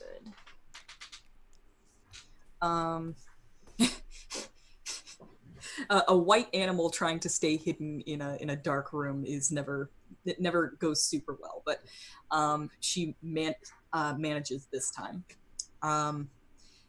Maybelle peers around the room, and first thing you notice is that there are plants that are moving, and then you realize that those are blights, and they're just sort of moving around with their heads down, seemingly aimlessly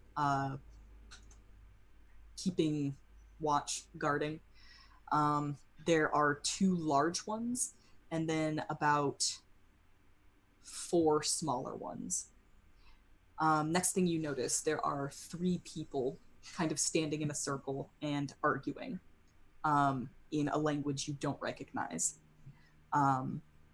One is a woman who is laden with a bunch of furs and a big, huge, bushy mane of dark hair that is just streaked with mud and like oddly green with moss. Another one is a man who is also wearing furs, but he has got a headdress on with antlers poking out the top. And the third person is the bloody guy that you saw earlier that made you guys all fall into that hole. Can I pick up anything from their argument as far as like who is mad at whom, or like are they just arguing and they all have different points? What does it seem like? They're all very animated, actually. Antler and Guts seem to be arguing over what to do with like this ball of branches, and Moss is holding this ball of branches kind of protectively to her chest and keeps on swatting them away, and they keep on trying to take the ball of branches away from her. And as Antler reaches out and tries to grab the ball of branches, you can see that there is a small kind of fuzzy black thing inside that just makes a distressed squawking noise. Oh, okay. So Silme, with her hand on Kefris's shoulder, she like grips to his collar and like grabs up his and like grips tighter on his collar. They have a bird in a cage. It looks like they're arguing over it. I'm not sure what they're saying. It's not a language I understand. I thought you said that they had your cousin. And I don't know what they're doing. So we just start speaking over because she can't hear anything. Mm-hmm. Rosalia is. I thought you said that your cousin was there. My nephew. Your nephew, yes. Silme did only saw a small bird in the cage, and then the three older gentlemen. Are you here? Or the three older individuals? I don't see a child. My nephew is the bird. Okay. Honestly, not Perhaps the there's weirdest another thing. room. Sister, let me just start like tapping Silme. Oh, I know this one, and he pinches her cheeks. Ow! Stop it! What? The young bird is the nephew. What? You're... It's complicated. I'm not asking questions anymore. Are you also a devil? I'm your brother. No, I'm not you, Kefris. Pushes him a little bit. Some might call us that, but no, we are not. All right. Well, I mean, Also, hey, what? you just used the D word. Right. Maybell is a devil. Not the user. Whatever. When she can turn into a bird, this is my logic. My Speedy understanding starts. is that she had a problem with devil being used as a derogatory term. I mean, just use it properly. Is all I'm saying. Anyways, so- I'm going to go back to that because that seems very important. Unless it's something you'd like her to do. Did you see? I don't know if this is the best time to be talking about this. Did you see Speedy's any already other crawling. entrances, exits? Did I see any other entrances or exits? No, it's just a big circular room. I pictured it and- as circular. This is also important.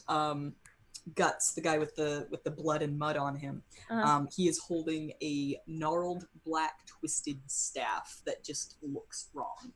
I saw the staff. Got it.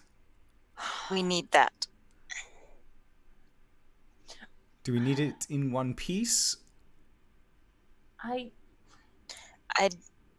Don't suppose so. That's what they're using to wreak havoc, so perhaps if we broke it, it would solve many Excellent. problems. I'm wondering if Maybell could get it. I don't want you to risk harm to your friend. Yes? Yes, Speedy. Oh, Speedy's already crawling Oh. in, Oh, and Speedy, I'm give me a stealthing. stealth check, yes. 23. Boom! You say Speedy, and you look just in time to watch him disappear into the hole. Ooh, okay. We're going? I'm going after him, Okay. Alright. and I go crawling after. Stealth check. I'm gonna go back to Maybell. Mm-hmm. 16. Okay. You watch through Maybell's eyes. I don't know, does she have a good enough perception to see them? I guess you can tell her that they're in there and she would know to look for them. You snap back into her eyes and you can see that those 3 druids are still arguing with one another. Mm-hmm. Go ahead and give me a perception check for her. She has a +3 to that. 18. 18? Maybell can do it. Silme can't. Okay. Bartholomew, what did you roll earlier? 21? 23. 23. Okay. She cannot lay eyes on Bartholomew, but she does catch sight of Rosalia's weird blue-black hair kind of moving through the shadows. But the druids, neither the druids nor the blights seem to have caught sight of them. Alright, I'm gonna keep surveillance. All right. Is Kefris going in the hole as well? Yep. Most I'm gonna put certainly. I'm gonna, like, get out of Maybell's eyes, move over to the hole, put my feet in the hole so I can easily slide down. Okay. If I need to, but I'm gonna keep surveillance. All right. Kefris, I want you to roll stealth, but I'm first going to ask Bartholomew and Rosalia what they're doing before you tell me what you get on your stealth roll. Already rolled for it. Okay, I'll come back to you. As they're crawling... Sorry, go ahead. I was just say, can I see Speedy? Or does his stealth hide himself from me as well? I would say since the 2 of you went in kind of, on your own and you didn't really communicate with one another, I'm saying that you guys are both kind of doing your own thing here. Okay. Go ahead. What's your goal, Speedy? Speedy's quietly casting Zephyr Strike on himself. Okay. And when at the heat of their argument, he, surprise round dashes out of the shadows with his short sword and slices into the staff. Okay. Rosalia, what were you doing? I was gonna basically get ready to just attack one of the blights to get it out of the way. Okay. Kefris, what did you roll in your stealth roll? I got to 19. 19. Dang, Kefris. Nice. Are you crawling on the wall? Not inside. I just have to, regular shimmy through here. But I am, crawling my way forward using, if I can, instead of, trying to, shimmy myself and, find a good spot. I just kind of grip the wall and pull myself forward. Dang, Spider-Man. All right, well, Silme, are you going to try and be stealthy going down there? Silme ain't going down there yet. Okay. Silme, you hear a sound, and it is the sound of Bartholomew rushing forward and attacking the druids. Give me an attack with advantage, Bartholomew.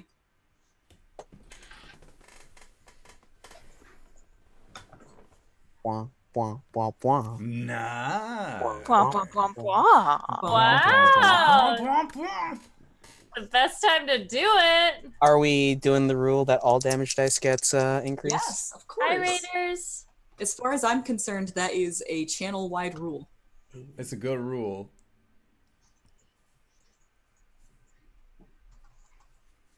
Damn. 14 points of slashing damage, and my math is bad, but 12 points of force damage. on the staff. All right. What does your Zephyr Strike look like? He has his short sword out, and it's like the slow draw and hiss of steel.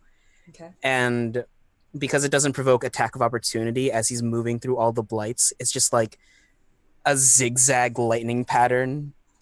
And he's underneath the guy with the staff. Uh-huh. Fwing! You see his eyes widen at the last second, and your sword will just bifurcate this staff. And for a moment, you can just see the two dark pieces floating in the air, having been separated from one another. And then there is a thunderous sound and a bolt of lightning as there is a forceful ring that comes outward from that staff, and all of the blights begin to seize. And everybody should roll initiative. Silme starts to shimmy down. Well, it's time. Looks at Nails. I suppose.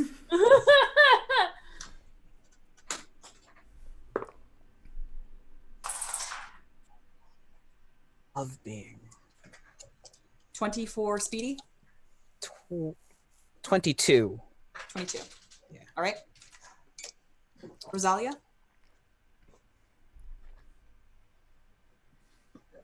13. Kefris? 19 again. And Silme? 4. 4. Okay. Because this was very surprising, I am going to give everyone a surprise round. Oh! Ooh. Kefris, Bartholomew, and Rosalia are all in the all down in the hole already. Silme and Irina are waiting at the entrance. Silme's sticking halfway out of the hole, so you can basically consider yourself in the room already. As Bartholomew breaks this staff, all of the blights begin to seize, and then one by one they all begin to drop just in bundles of sticks and wood. And the large ones kind of unspool, as it seems that they themselves were made out of gutweep, and they just kind of fall into a pile of tendrils. At the top of the round, it's going to be Speedy. You are standing in the middle of 3 surprise druids. Now remember, a surprise round is 1 action. I'm gonna take the disengage action. Okay. Back away from them. That's it. Yeah, that's all I got. All right. It is now Kefris. I'm going to rush in. Wait, so 1 action, is it 1 act? So no bonus action? No bonus action. It's Okay. Move. Well, I mean, you could do a bonus action. It's either move, bonus, or action. Oh.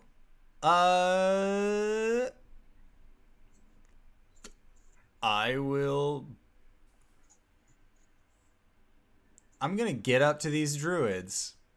I'm gonna get right up on the one that has a bird in a cage. All right. And that is the female with the mossy hair. Yes. Okay. And now it is Rosalia. Rosalia, seeing that the blights have died or whatever they do, will turn and move towards the mossy druid that had the bird in the cage. Okay. You come up behind Kefris, and the two of you are advancing on this woman very quickly. And she's just like holding the cage protectively, like, ah! I do have a 40-foot movement speed if it helps. Hey, DM. Yes. I just realized one of my class features gets me an additional attack at the first round of combat. Uh-huh. So my initial attack against the staff, would I have gotten another one in before the disengage? That, or should I just save that for my turn? Go ahead and save that for your turn, but we'll remember it for next time. Okay. All right, so Rosalia's up on the druids. Now it is Irina who is going to hear the commotion inside and just shove Silme into the room. And that will be her action. And now Silme. Silme uses her action to stand up. She's gonna cast. Fuck! I can't do that as a fucking. We need to do damage to these bitches, don't we? It's fine. Okay, let's do magic missile at 2nd level. That's one more dart. Okay, so that's a 4 dart. 4d4. Yep. And each So, dart does 1d4 plus 1, so math. Who are Oh, you jeez. targeting with these magic missiles? 1 for each, and then 2 for the one holding the cage. Excellent. So the first one is a 2. Okay. Second one's a 2, and I'm using different dice. 1d4. That's 3, and ooh, that went down great. Okay, well, No. That one Lost is That to one a is god. lost forever. on that one. Yeah. It's 2, 2, 3, and 2. 2. All right. Wow. All right. That So wasn't great. very exciting and surprising first round, or surprise round. Now the first round begins. So I guess Yay! technically now is the first round. Speedy. Bonus action, Speedy cuts into his arm with the short sword, Mm-hmm. and it's the wreathed in lightning. Gosh, -5. Hurts a lot. Runs in on, I'll say the blood duder, because he did the bad thing with the magics. Okay. Does a 14 hit? A 14 does hit. Okay, and I'm just gonna roll again for my second attack. Does a 17. That is 5 points of slashing damage. All right. 10 points of slashing damage. All right. And 3 points of lightning damage. Dang. He takes all of that. He is not pleased.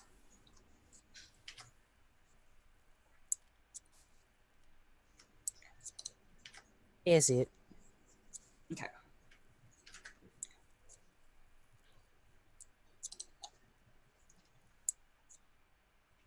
Accidentally put that on Irina. Fixed. All right. I didn't even realize. Oops. Oh no, you're stabbing Irina again. Bartholomew, stop. Okay. So that is Speedy's turn. Kefris, it's all you. All right. So I am going to bonus action rage, and just level my maul at the individual that has the bird in the cage, and I'll just say, "We don't eat people." And then I am going to always, of course, jump off the wall and bring my maul down in a reckless attack. All right, let's see it. All right, let's get reckless. That was a 16 on both die. So Wow. that is going to Hit. be it'll be a 22. And then now it's time for the good smashies. So that is going to be 6 points of radiant damage, and then 11 points of bludgeoning damage. Okay. As you do so, you notice two things happen. First of all, as her hair comes away from her face, as the wind comes off of your maul, you see that her skin has this weird woody texture, which would have absorbed the blow of your maul, but you definitely beat her AC on her bark skin. But she does have bark skin on her. Okay. The second thing that you notice is that when the... Oh, is it? It's... Yeah, that's something different. Never mind. Okay. You don't notice the second thing. Sweet. Second verse, same as the first, so I'm going to try and smash her. Okay. That's a 17 to hit. Yes. Okay.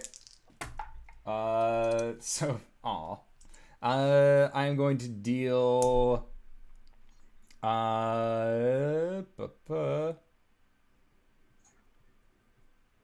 7 points of bludgeoning damage. No radiant on the second strike. Okay. That is exactly enough to drop her. She... Yeah, the first hit kind of puts her off balance, and the second hit just splays her out on the floor, and that cage goes flying up into the air. And then, as far as monsterfied Kefris is confirmed, job's done on the cage. So he's going to drop low on the ground and then kind of sink down and then pop up between the other two druids. Just Right. to be within 5 feet of either of them. Of course. All right, in a very similar way to yourself, you hear a snarl come from the druid wearing the antler headdress. And you watch him sprout claws from his fingers, and he is going to slash at you, Kefris. He'll have advantage. It's At reckless. advantage. Is that a spell? It is a spell. Sweet. I would like to use my reaction to smash him. Damn. Mage All right, killer. go for it. We'll resolve him in a second.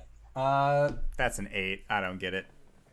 Yep. And you notice that he too has bark skin, as your maul just kind of buries itself into his gut, and he just flexes and nothing happens. And his attack is going to be a 16 to hit. 16 just hits. Alrighty, here comes damage. Well, shoot. You'll take 1 acid damage. So I take nothing? Because I'm raging, I so guess. it's reduced. It doesn't hurt as much as you thought it would. Yeah. Are you have everything? I thought that barbarians have they have That's everything. bear totem. Oh, Yes, that's the slash- bear slashing, totem. Bludgeoning. Okay, yeah, if it's just 1 point of acid. Okay. All right. Take that! Ha You've done it. It just barely nicks your cheek, but you can hear a sizzle as it seems that his... And you also see a glow, green glow, tipping his fingers as you take 1 acid damage. Now it is Rosalia's turn. Rosalia is going for that cage. All right. Thematically, we can say that cage is still flying up in the air from Yeah. having. You can catch it. Yeah, she's going to try and run over to it and catch it. All right. Um, You can see a fluffy little raven chick inside, just going. I say, it's okay, I've got you, you're safe, I've got you. All right. Is there anything else you would like to do on your turn? Because I will count that as an interaction. You can do Okay. literally anything else. If I hold the cage in my, under my left arm, can I still attack with my rapier in Absolutely. my right hand? Yes. So I will go for the druid that just clawed at Kefris's face. Mhm.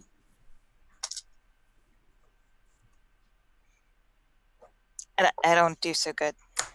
What'd you roll? A 1. Okay. Excellent. Holding that cage, though. Holding on to that cage. All right, on Irina's turn, she is going to squeeze through the hole and roll out onto the floor and land next to Silme. And then just give a thumbs up. And that's her turn. Guts. Which I will remind you is the one covered in blood. He is going to look sadly at his broken staff, the half that he's still holding on to anyway, and toss it aside, and he will grab a bit of gut weep off of the wall and yank it, and he is going to cast Entangle.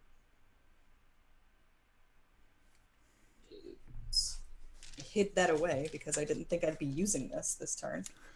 You all went ahead and killed all of the blights. All right, I'm going to need... Yeah, that's everybody. I'm going to need everybody to make a strength saving throw.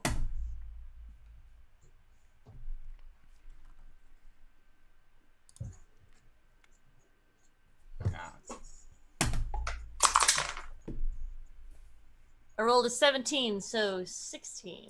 Dang, girl! I don't know. I'm just 6. throwing up gang symbols. I don't know what I'm actually doing. There's Silme's arcane hand gestures. What was that, JD? I got a 6. 6, okay. That does not make it. I got a 9. Does not make it. I got a 25. 25. All right. You are good. Rosalia and Bartholomew, you are both restrained as these gut weep tendrils will crawl their way up your legs and hold you fast to the ground where you stand. And I think that is Guts' turn. Yeah. That's him. So, then it's Silme. Oh, good. Okay. So they are the kid is safe. The kid is with Rosalia, so about as safe as he can be. Okay. Is anyone perchance, since I have full movement, can I cast the Scorcher and get people? It's 5 feet wide. I don't want to hit my brother. Yes, unfortunately, your brother is standing between the druids, so there's no way to get both of them in the Scorcher without including your brother. Do it. Cool. Then what I will do is they're within 120 feet, I assume. Oh yes, 100%. This is Wait, actually pretty close quarters. I'm going to attempt to cast Chilling Touch on the one that is fighting my brother. The one that looks like more of a dick. Gotcha. Lich Slap. Witch Slap. Let's get this bitch. Oh, hey! That's a 24 to Oh hit. yeah, 100% will definitely hit. Solid. We did it, kitten! All right, so it takes 3 points of necrotic damage. Okay. Let's see. The hand just comes out of. Hi, you want to cuddle? You just see a ghostly skeletal hand come out and just smack this thing on the face, and then it just like kind of sits there and sinks in a little bit. Digs in with its yeah. fingers. These guys are not undead, correct? They are not, Okay. strangely enough. They cannot regain hit points until the start of my next turn. All right. Dang. That's creepy.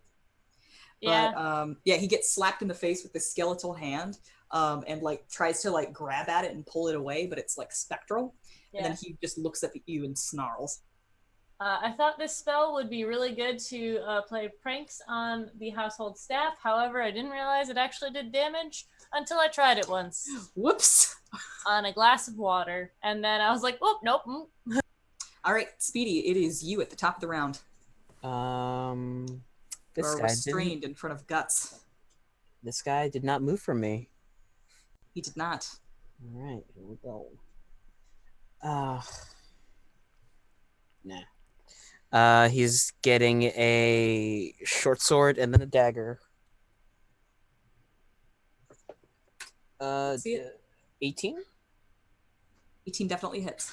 and a 14 plus how much does it plus 6? Another 18. Oh, shit. I just did this math. Okay. 18 and 18. 18. All right. Hey, Silme, I just realized something very interesting. She's walking away, but I'll tell the rest of you. I just realized Barkskin is a concentration spell, and so I retroactively rolled for Antler, and he rolled a natural 1. So no more Barkskin for him, I guess. Good. Good. 6 points of slashing from the short sword plus 3 lightning. Okay. And 4 points of piercing damage from the dagger. No, 7 points of piercing damage from the dagger. All right. So as your sword and dagger buffet this boy, he greedily takes all of that damage. But when the lightning begins to crackle across his skin, it will crackle across him and then like stop and then crackle back towards you. And then or rather, I guess not towards you, it'll crackle down to his arms, and now his hands are crackling with lightning as he casts Absorb Elements. Absorb Elements, yeah. All right, Kefris. I don't like anything that I just saw out of that guy, so absorb this motherfucker, and I'll bring my maul down and try and bash him. He's going to absorb the element of iron next. No! Oh, he needs to do a concentration. I'm going to do this with recklessness. Does 16 hit? Yes, it does. All right. Oh boy. All right. So that is 6 points of radiant damage, and all right, then... that's enough. Tell me how you kill this MFer. So he has lightning in his hands, and he's looking back at Speedy, and he just looks very full of himself. And in that moment, Speedy, you just see the maul come downwards and just crack him over the skull, sending him down onto the ground. Very much turn ragdoll in front of you. And Kefris will just hiss at the body on the ground and then turn and make his second attack towards Antlers. Go for it. Alrighty. Yeah. Does 14 hit? 14 definitely hits. Yes. Because his bark skin is down. Alright, so he is going to be taking 9 points of bludgeoning damage. Alrighty. He is actually still pretty fresh compared to the rest of the druids, who took a lot of abuse, as evidenced by their recent demise. I'll snarl at him. Conveniently enough, it is Antler's turn. So your hammer sinks into his stomach, and this time he doesn't have his bark-covered six-pack to protect him. So he actually takes that and will bend over, and you see a little blood spittle out of his mouth. And whilst he's bent over, he just will use his claws to move forward and get into range of both you and Rosalia. And he's going to cast Thunder Wave. I am going to use my Mage Slayer reaction and punch him real good when he tries. Let's see it. Punch him real That's good. another fucking 8, god damn it. It swings right over his head as he's crawling forward. I'm going to need the two of you to make Constitution saving throws. 22. Oh, shoot. 19. Okay. 22 and 19 both succeed. You're going to take half this damage. Also, that entangle goes down as Guts is dead. So half of 11 is going to be 5. You take 5 thunder damage, as there is just a loud boom as he claps his hands together. the two of you manage to withstand this and keep your feet. That is Antler. It is now Rosalia's turn. I turn to Antler and try to slice and dice him. Nice. 12? 12 hits. 12 hit. It does. And you get your sneak attacks because I'm here.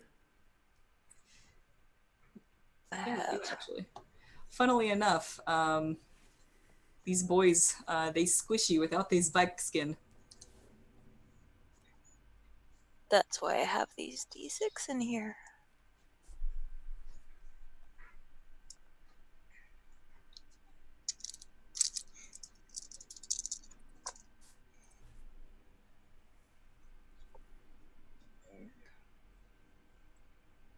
$14 damage. Oh, gosh. All right, how do you drop this guy? Yay! So as he was bent over, I basically take my rapier and just stab him through the throat. Jeez. He is left suspended on your rapier for a moment before you pull it out, and he is left limp on the ground with a wet splatter. End combat.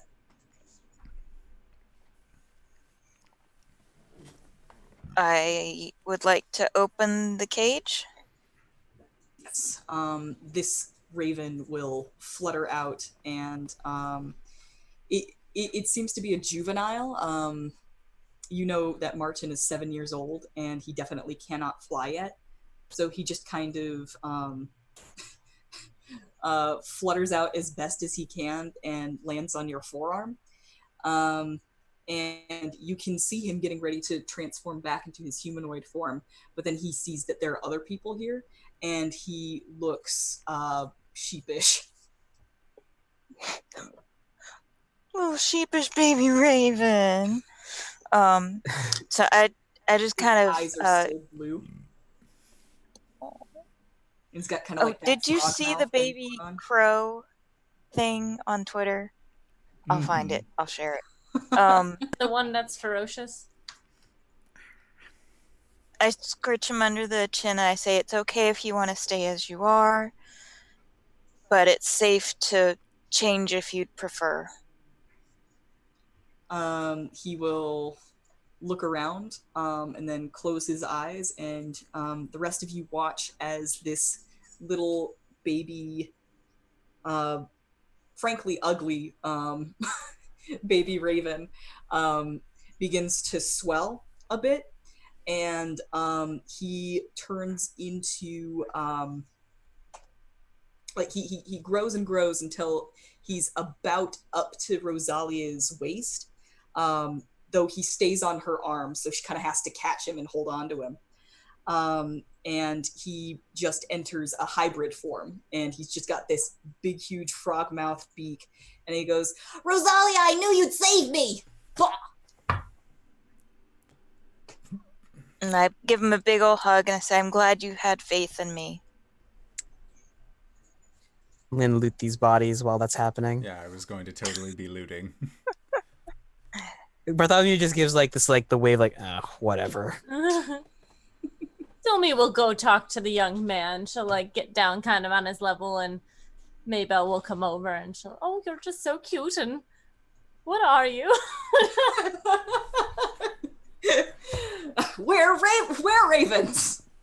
A were-raven? We're were-ravens. It's hard to say out loud. But how does that work? Wait. Oh. That's the way we were born. Oh. So you're kind of like shifters. I don't know what that is. Yes, Anyways. we can shift back and forth between human form and raven form. Oh, how fascinating. And you're able to keep your wits about you as you do so. Yes. We generally don't use a raven form in combat because there's a chance passing it on to whoever we're fighting, and we don't want it to spread. Right, right. Oh, well, that's very considerate of you. I wish some people were considerate like that. Wait, if you have a family history, do you have any research on your people, your abilities, what you can do, and how?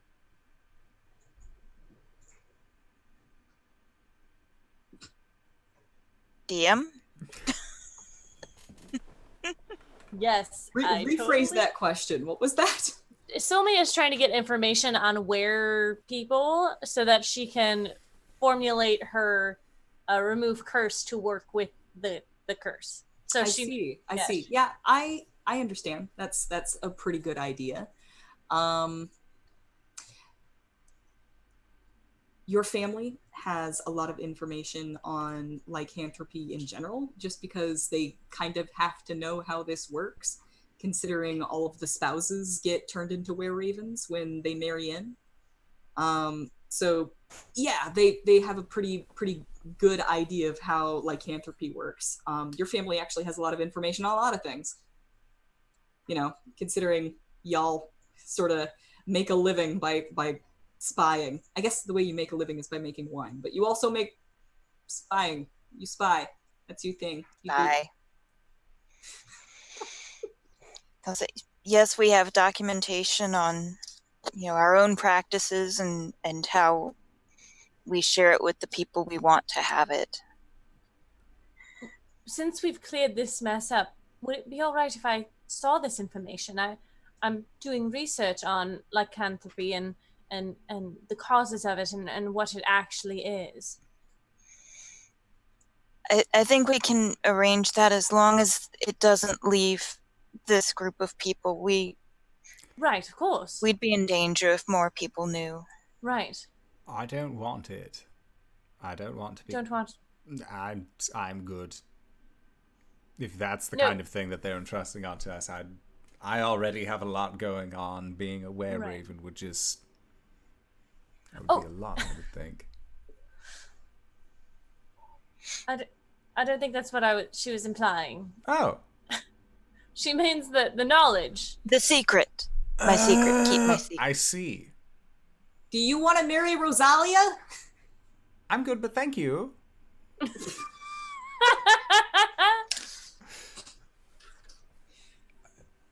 Checking the bodies.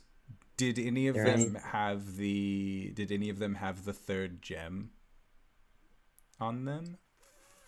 Fucker. Okay.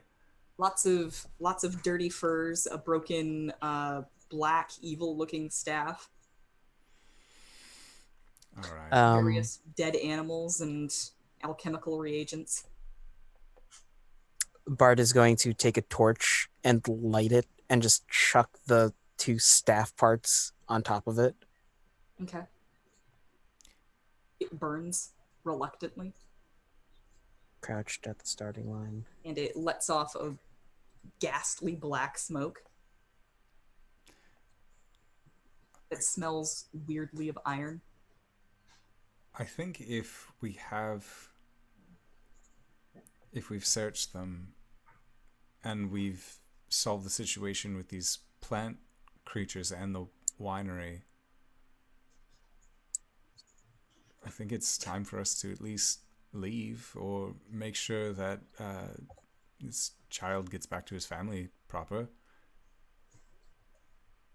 Or muted Irina sister. finally peels herself off the ground. Welcome to the party, Slowpoke. Well, maybe if I had not been stabbed and then tied onto the ground with terrible black.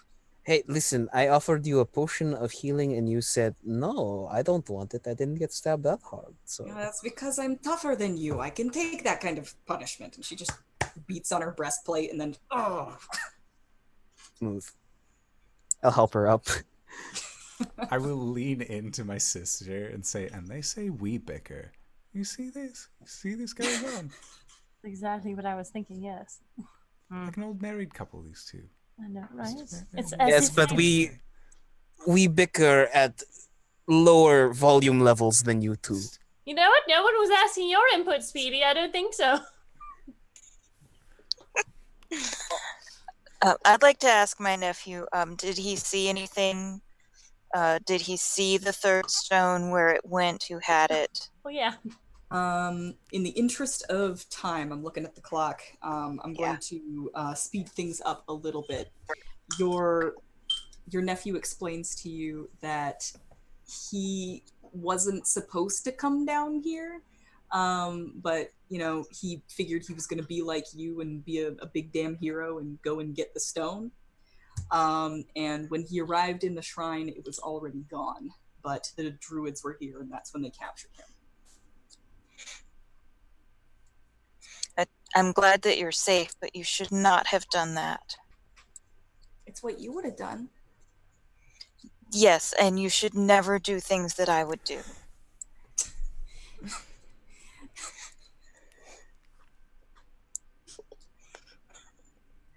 I love you. Oh. I love you too, Aunt Rose. Sorry. So where is the stone then? Did they not have it on them? No. No, they did No. not. Where would they have taken? Are we at the what we can assume is the center of this plant growth? The plant growth is actually coming from farther on. Like this is not the center. Like the source of it is somewhere else that you have not come across yet. Well, I think that you should take your nephew back to the house, and we can figure out perhaps where this leads and if the stone is at the source of it.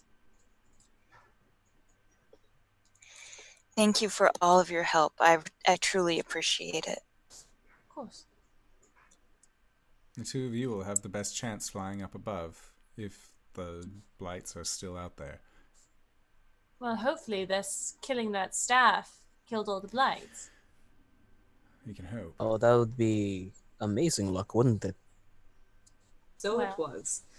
As when you and when you emerge back out onto the fields, you just find dozens and dozens of dead blights. You are able to meet up with the Martikovs finally. And Rosalia is in so much trouble with her father, who will chew her out heartily. But she absolutely gets just swarmed by the rest of the family, who hug her and tell her that they love her and are so glad that she's alive. Oh my god. You are able to obtain a shipment of wine for Krezek. We will discuss the poison removal spell in between games and give a recap next week on what we do about that. Nuh-uh. But not next week. The week after. I'll explain that as well later, considering I will not be here next week. Don't give me that look, Steven.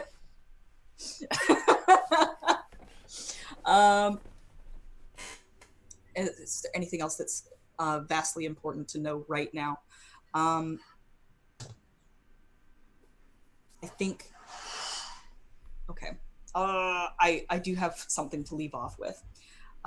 As Rosalia, as you are being swarmed by your family and greeted, and there is great jubilation upon your safe return, you are informed that your cousin Edgar actually returned. Safely? Not so much.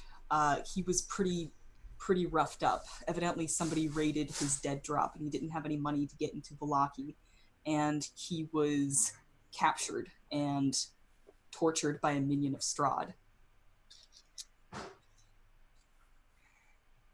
He returned missing a few fingers, but he's alive, which the family is grateful for. but he also informs you that the Burgomaster of Vallaki is dead. And that is where we will leave off today. No dinner party. Yay! Oh, that is good, actually. What about Leo? What Maybe about he Leo? did it. Good for the boy. I don't know. But I would like to say thank you, Danae, for running this incredibly spoopy game for all of us. Spooky Tuesdays. Thank you. Yes, thank you, and thank you, so JD, much for for being doing it. such an excellent guest as always. Thank you. Thank you. Yeah. I'm glad that we could get you in on the game. So, Danae, where can we find you? What do you do? Oh, my name is Danae Keener. You can find me at DanaeKeener.com. I do nerdy drawings mostly related to D&D and stuff on this channel. You can also find me here usually on Mondays playing Coriander the Eldrin Paladin, and here on Tuesdays running Curse of Strahd, DanaeKeener.com. All right. And RJ, where can we find you? What do you do? Hey everybody, I'm RJ here on the channel, but you can catch me at RJustice22 on Twitter and Twitch, where I tweet about the nerdy things in my life and play some video games for all of you out there. It's a variety show, so I don't know what I'm going to do tomorrow, but I'll be doing it. You can catch me on Mondays as a Shadowkai Cleric, Calum during our homebrew campaign, and also here, Bartholomew, Human Ranger. Also on Sundays, you can catch me over at Pro Restart's channel with LBHackEmUp at 8 p.m. EST on Phase, our Cypher System game, where I do weird robo-mechanical bullshit and fail. All right. And JD, where can we find you? What do you do? So my name is JD Lady on Twitter, Instagram. I'm usually in the chat here watching these great people play. And I knit this while we played, so yay. Thanks again for having me. It was a whole lot of fun. Yeah. Always glad to have you on. All right. LB, where can we find you? What do you do? Hi, I'm LBHackEmUp. You can find me here Mondays and Tuesdays on the Indoor Adventures channel. On Wednesdays, you can find me on Damn It Berry's channel. This week, we're not playing Salt Marsh because we're going to be missing our Lord and Savior Satan. But we're going to be playing a high-level one-shot where we are playing level 15 characters.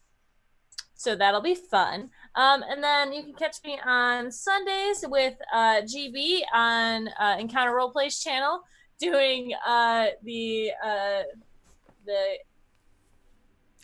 not Apocalypse phase. Win. Apocalypse. Win. Yep, Apocalypse System at 5 p.m. And then at 8 o'clock, you can find me at Pro Research channel doing the Cypher System with RJ. And in less than a month, you can find me at Gen Con. Oh yeah. Yeah. And if you have made it this far, you probably already know who I am, but if you don't, hey fella, what's up? It's me, your buddy, your pal, your friend, the Indoor Adventurer, the showrunner here at Indoor Adventures on twitch.tv, Monday, Tuesday, not so much Wednesdays anymore, and Thursdays at 5:30 p.m. Pacific Standard Time. We also have a community show that we're going to be starting up on Saturday, but I don't know what I'm going to do for it yet, so keep your eyes peeled. We are not going to be having our Ghosts of Saltmarsh game this Thursday as we are celebrating America, I guess, or at least blasting some shit off into the sky. So we have that to look forward to, unless, you know, you have dogs or friends with PTSD, in which case maybe just like watch a good movie. A movie's good. Just kind of have a fun night and maybe play some Dungeons and Dragons, or check us out on youtube.com/Indoor Adventures or anywhere there are audio casts to be found. Also, Indoor Adventures, as I want to beat the indoor air conditioning repair podcast people. So help me Lord. And like LB said, in less than a month, you can also find me at the Gen Cons. You can find myself, Danae, RJ, LB, our dear friend Satan, Graybeard. I know I'm missing people. Cyberwolf is going to be there. Kyle with an N. We're all going to be at Gen Con. It's going to be a great time. So if you see us, stop and say hello. Right now, though, we are going to be going into our Patreon-supported podcast called Nights in the Courtyard, where we answer questions not only from the community at large, but also from each other about questions that we have about the game, or maybe just discuss some red string theories, because man, oh man, this game. But with that, we are going to head on out for the evening, so we will see you guys later. All right, everybody.